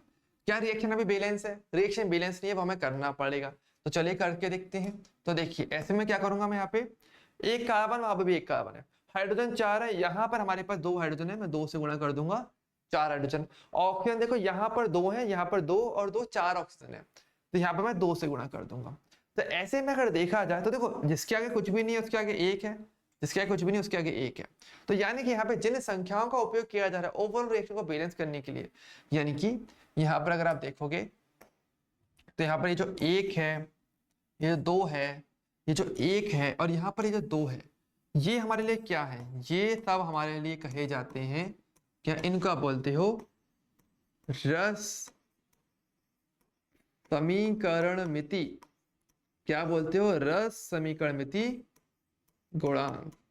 इनको रस समीकरण मिति गुणांक के नाम से जो है जाना जाता है। ये आपके रस समीकरण मिति गुणांक के कहे जाते हैं। ठीक है, तो ये थोड़ा एक इंपॉर्टेंट पार्ट हमारे लिए रहता है और इस आधार पे आपके पास क्वेश्चंस आते हैं। ठीक है, अच्छा यहाँ पर एक चीज आपको जरूर बताना चाहूंगा, आपको कभी भी कोई भी रिएक्शन अगर आपको सॉल्व करनी है, सिंपल तरीका ये रहता है कि आप एक काम करना कि उनके रस समीकरण मिति जो गुणांक हैं वो जिस अनुपात में रहते हैं, रिएक्शन हमेशा उसी तरीके से चलती है।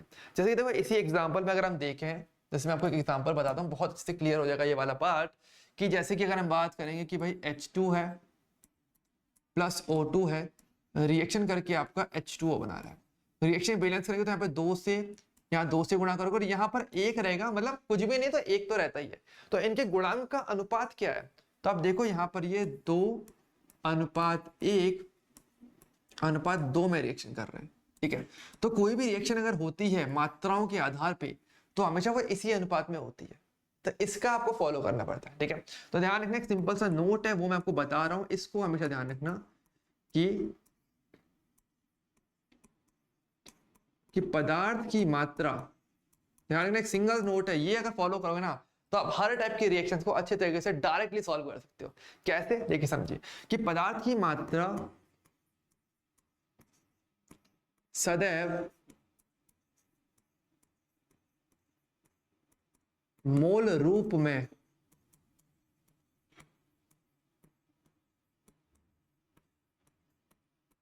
होनी चाहिए।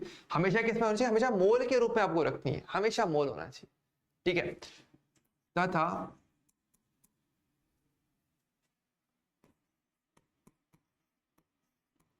मोलों को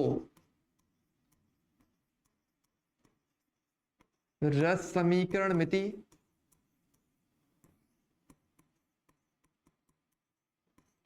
गुणांक के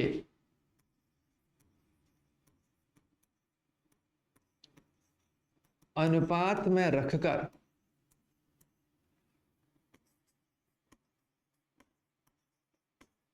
अभिक्रिया में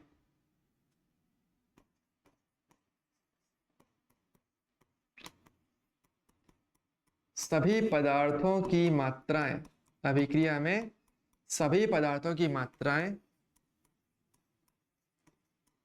ज्ञात कर सकते हैं, आप ज्ञात कर सकते हैं, ठीक है। तो इस प्रकार से जो है बेसिकली हम बात करते हैं रस समीकरण विधि के लिए, ठीक है। तो ये चीज हमारे लिए रह जाती है, ओके, ठीक है। अब देखो समझो, अब हम बात करते हैं थोड़ा सा हमारे सीमांत अभिकर्मक पे। सीमांत अभिकर्मक क्या रहता है? इसको आप इंग्लिश में बोलते हो लिमिटिंग रिएजेंट।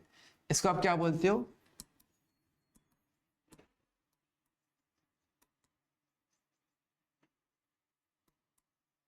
Limiting reagent. ये क्या होता है? मतलब देखो, अगर हम बात करें किसी रिएक्शन में, तो कोई कोई अभिकारक ऐसे होते हैं जो रिएक्शन में पहले ही समाप्त हो जाता है।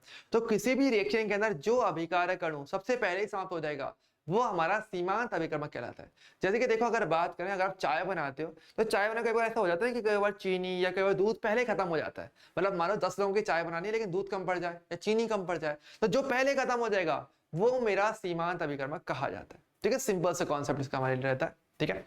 तो सीमांत अभिकर्मक क्या होता है कि वह अभिकर्मक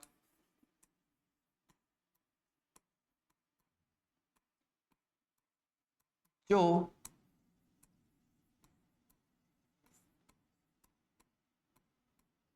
अभिक्रिया में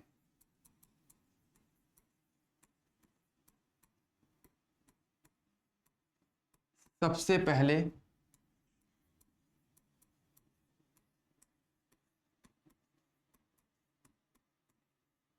समाप्त हो जाता है। जो अभिकर्मक रिएक्शन में सबसे पहले समाप्त हो जाएगा वो आपका सीमांत अभिकर्मक कहलाता है, ठीक है। ये चीज थोड़ा सा ध्यान रखना अपने को, ठीक है। अच्छा, अब हम बात करते हैं थोड़ा सा, हमारे पास कुछ दो टॉपिक्स और आते हैं जो रिएक्शंस में आते हैं। एक होता है प्रतिशत लब्धि का और एक आपका होता है प्रतिशत शुद्धता का। देखो, इन दो कॉन्सेप्ट को फटाफट थोड़ा देखते हैं। एक हमारे पास कॉन्सेप्ट आता है प्रतिशत शुद्धता।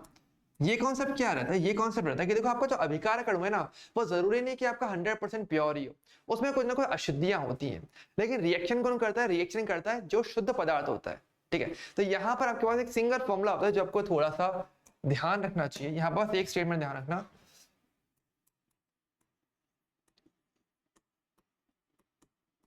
कि अभिक्रिया में केवल शुद्ध अभिकारक, अभिक्रिया में केवल शुद्ध अभिकारक ही रिएक्शन करता है और कोई नहीं करता, ठीक है। तो ऐसे हम क्या कहते हैं? ऐसे हम ये कहते हैं कि जो प्रतिशत शुद्धता होती है, फिर इस कॉन्सेप्ट पे प्रतिशत शुद्धता, उसका हमारे पास फॉर्मूला क्या था? उसका हमारे पास फॉर्मूला आता है कि अभिकारक की जो शुद्ध मात्रा होगी, क्या होता है? ये होता है कि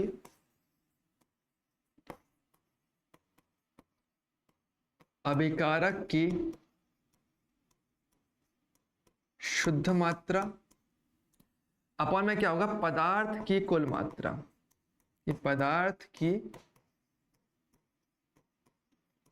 कुल मात्रा, पदार्थ कह लो या फिर आप इसे अभिकारक भी कह सकते हो,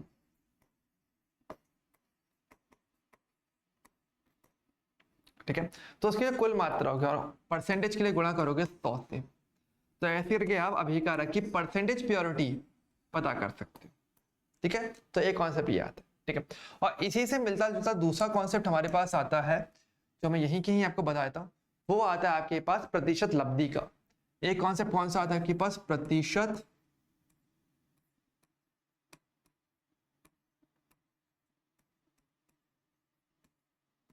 लब्धि, ठीक है, जिसको आप क्या बोलते हो, परसेंटेज दक्षता भी कहा जाता है।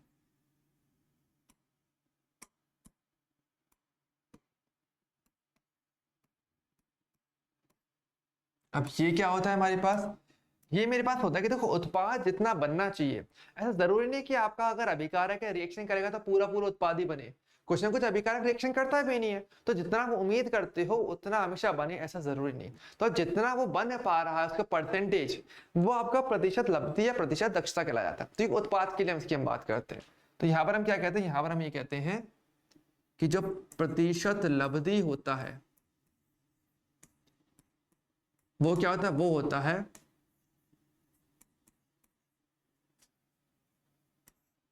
प्राप्त उत्पाद का प्रायोगिक मान डिवाइड में क्या होगा, प्राप्त उत्पाद का सैद्धांतिक मान, और फिर इसमें हम क्या करते हैं, इसमें परसेंटेज के लिए गुणा करते हैं यहाँ पे 100 से।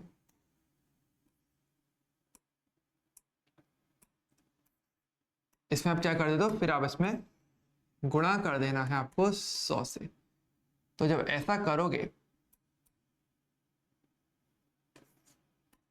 तो आपको क्या मिल जाएगा, तो आपको परसेंटेज लब्धि प्राप्त हो जाती है। इस प्रकार से हम बात करते हैं, ठीक है।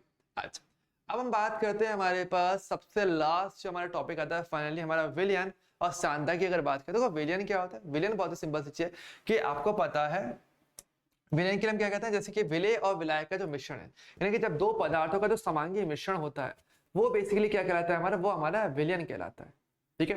विलयन की अगर बात करेंगे तो दो चीजों से मिलकर बनता है, आपको पता है, एक तो होता है मेरा विलेय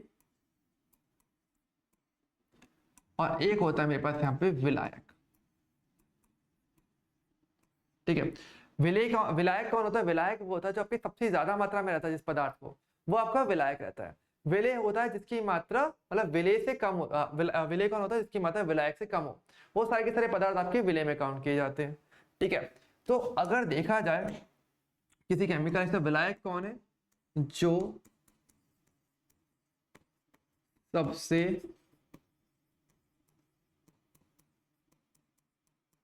अधिक मात्रा में हो वो तो विलायक है। और विलेय कौन है, विलायक के अलावा अन्य पदार्थ,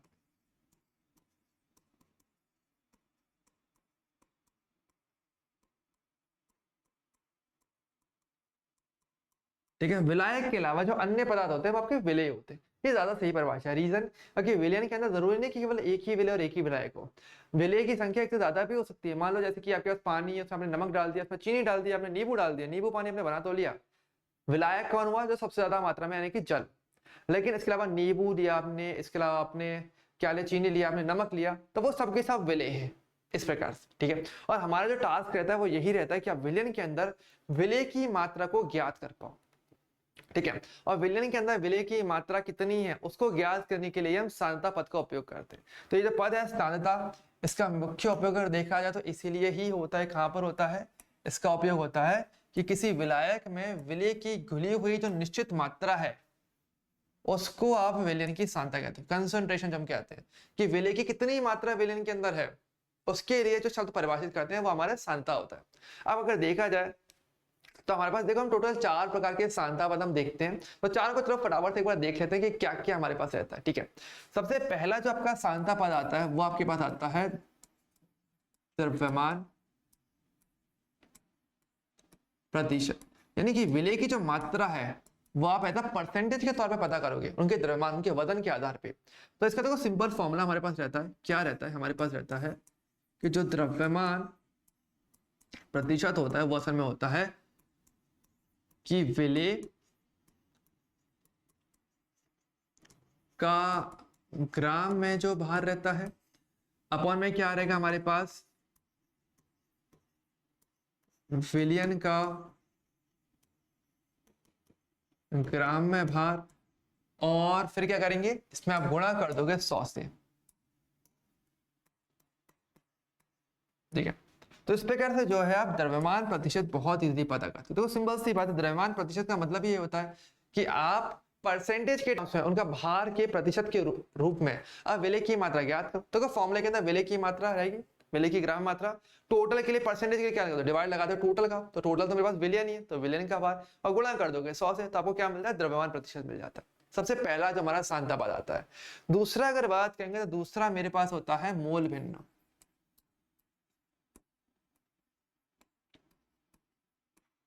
इसको जो है काई से प्रदर्शित करते हैं। मोल भिन्न कैसे निकालते हो, मतलब मोल आपको लेकर चलना लेकिन उनके भिन्न के रूप में, कि जैसे पूरा विलेन के मोल है तो उसमें विलेय के मोल कितना हिस्सा रहेगा, वो मोल भिन्न होता है। इसको अलग अलग नाम भी है, इसको आप जो है आप मोल प्रभाज भी कहते हो, ठीक है, या फिर इसको आप मोल अंश भी कह देते हो। इसका फॉर्मूला क्या होता है, इसका फॉर्मूला बहुत ही सिंपल से होता है। जैसे कि अगर मुझे निकालना हो विलेय का मोल अंश या विलेय का मोल भिन्न अगर मुझे निकालना हो, तो इसका फॉर्मूला क्या रहेगा, वो रहेगा कि जो विलेय के मोल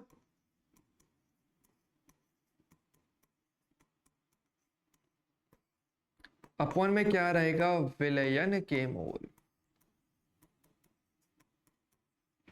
इस प्रकार से अब बहुत इजीली मोल अंश याद। तो मोल का हिस्सा कितना, मतलब विलेय के मोल कितने हैं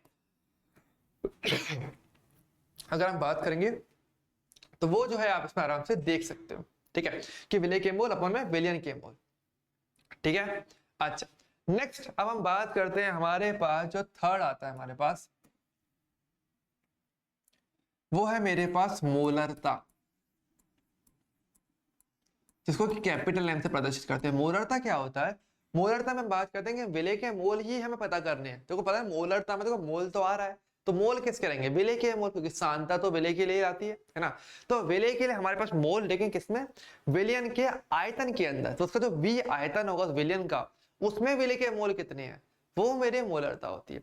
तो इसका देखो फॉर्मूला क्या रहता है, इसका फॉर्मूला बहुत ही सिंपल सा ये होता है कि मोलरता यानी कि कैपिटल एम इक्वल्स टू होता है मेरे पास कि विलेय के मोल अपॉन में क्या आ जाएगा, विलियन का आयतन।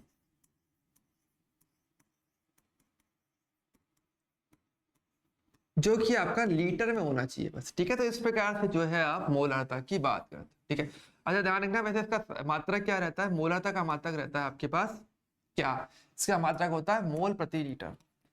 अगर हम बात करें से कुछ इंपॉर्टेंट पॉइंट्स की, तो ध्यान रखना भाई, पहली बात तो इसका मात्रक थोड़ा सा ध्यान रखना। मात्रक क्या है, ऊपर मोल नीचे लीटर, तो मात्रक होता है मोल प्रति लीटर, ठीक है। और कई बार मात्रक के तौर पे कैपिटल एम भी लिखा रहता है, समझ जाए कैपिटल एम मोलरता ही होती है, ठीक है। तो ये चीज हमारे लिए इंपॉर्टेंट रह जाती है, ठीक है, थोड़ा सा ध्यान रखना। और एक बात ये, बाकी देखो इसके फॉर्मूले के अंदर आयतन आता है, इसलिए मोलरता क्या होती है, ताप के द्वारा प्रभावित रहती है, ध्यान रखना। मोलरता तो आप द्वारा प्रभावित होती है, यानी कि अगर देखा जाए, अगर टेम्परेचर में अगर आप चेंज करोगे, आप तापमान बदलोगे, तो मोलरता का मान बदल जाता है, ठीक है। और लास्ट एंड नॉट लीस्ट हमारे पास आती है मोललता, जिसको कि आप स्मॉल एम से प्रदर्शित करते हो। तो यहाँ पर भी बात तो मोल की ही है, विलेय के मोल ही देखने हैं, लेकिन अब मोललता, यानी यहाँ पर हम बात करते हैं किलोग्राम में, यानी यहाँ पर हम क्या बढ़ते हैं, यहाँ पर हम बोलते हैं कि जो मोललता होती है, जो कि स्मॉल एम है, वो इक्वल टू क्या होता है, वो होता है विलेय के मोल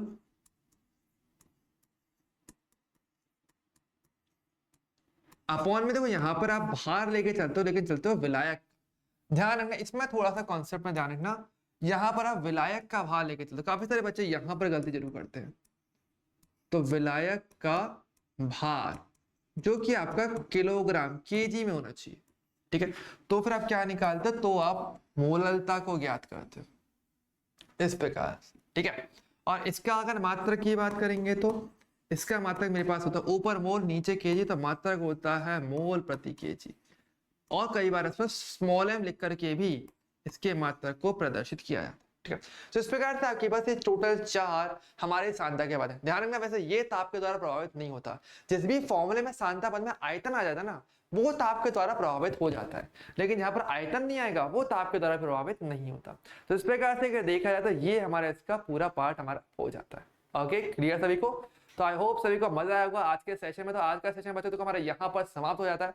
पूरा का पूरा चैप्टर हमने एक सिंगल लेक्चर में हमने पूरा कवर कर लिया, पूरा वन शॉट लेक्चर। ओके, तो आई होप आपको मजा आया होगा। एक क्वेश्चन में आपको जरूर दिया है, तो भाई उसको आपको जरूर ट्राई करना है, सॉल्व करना एक बार खुद से, और देखना भी क्या आप आंसर निकाल पाते हो। और कहीं भी अटक जाओ ना, एक सिंपल टास्क करना, वीडियो में ये वाला पार्ट थोड़ा देख लेना, ताकि आपको स्टेप्स आप अच्छे से देख पाओ। और ये जो पीडीएफ है, इसका जो पीडीएफ को जो नोट्स मिलेंगे वो सारे आपको रैंक प्लस के ऐप पर ही मिलने वाले हैं। तो उसका डिस्क्रिप्शन आप देख लेना, डिस्क्रिप्शन में उसका लिंक मिल जाएगा, या प्ले स्टोर पे जाकर के आप डाउनलोड कर लो, और इसी वीडियो के साथ आप आराम से इसके नोट्स आपको वहां मिल जाएंगे ऐप पर ही। ठीक है, तो आई होप आपको मजा आया होगा। और देखो आगे भी वन शॉट लेक्चर्स आने वाले हैं सफलता सीरीज के अंदर। तो बस आपका एक टास्क है, जुड़े रहना है। वीडियो अच्छी लगे तो लाइक जरूर करें, कमेंट करके जरूर बताना कि आपको ये कैसी लगी वीडियो।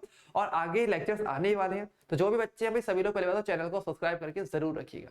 ठीक है, चलिए तो आज के लिए मेरी तरफ से इतने रहेगा इस सीरीज के फर्स्ट लेक्चर में। ओके, अब हम मिलेंगे नेक्स्ट लेक्चर में, तब तक के लिए bye bye and take care.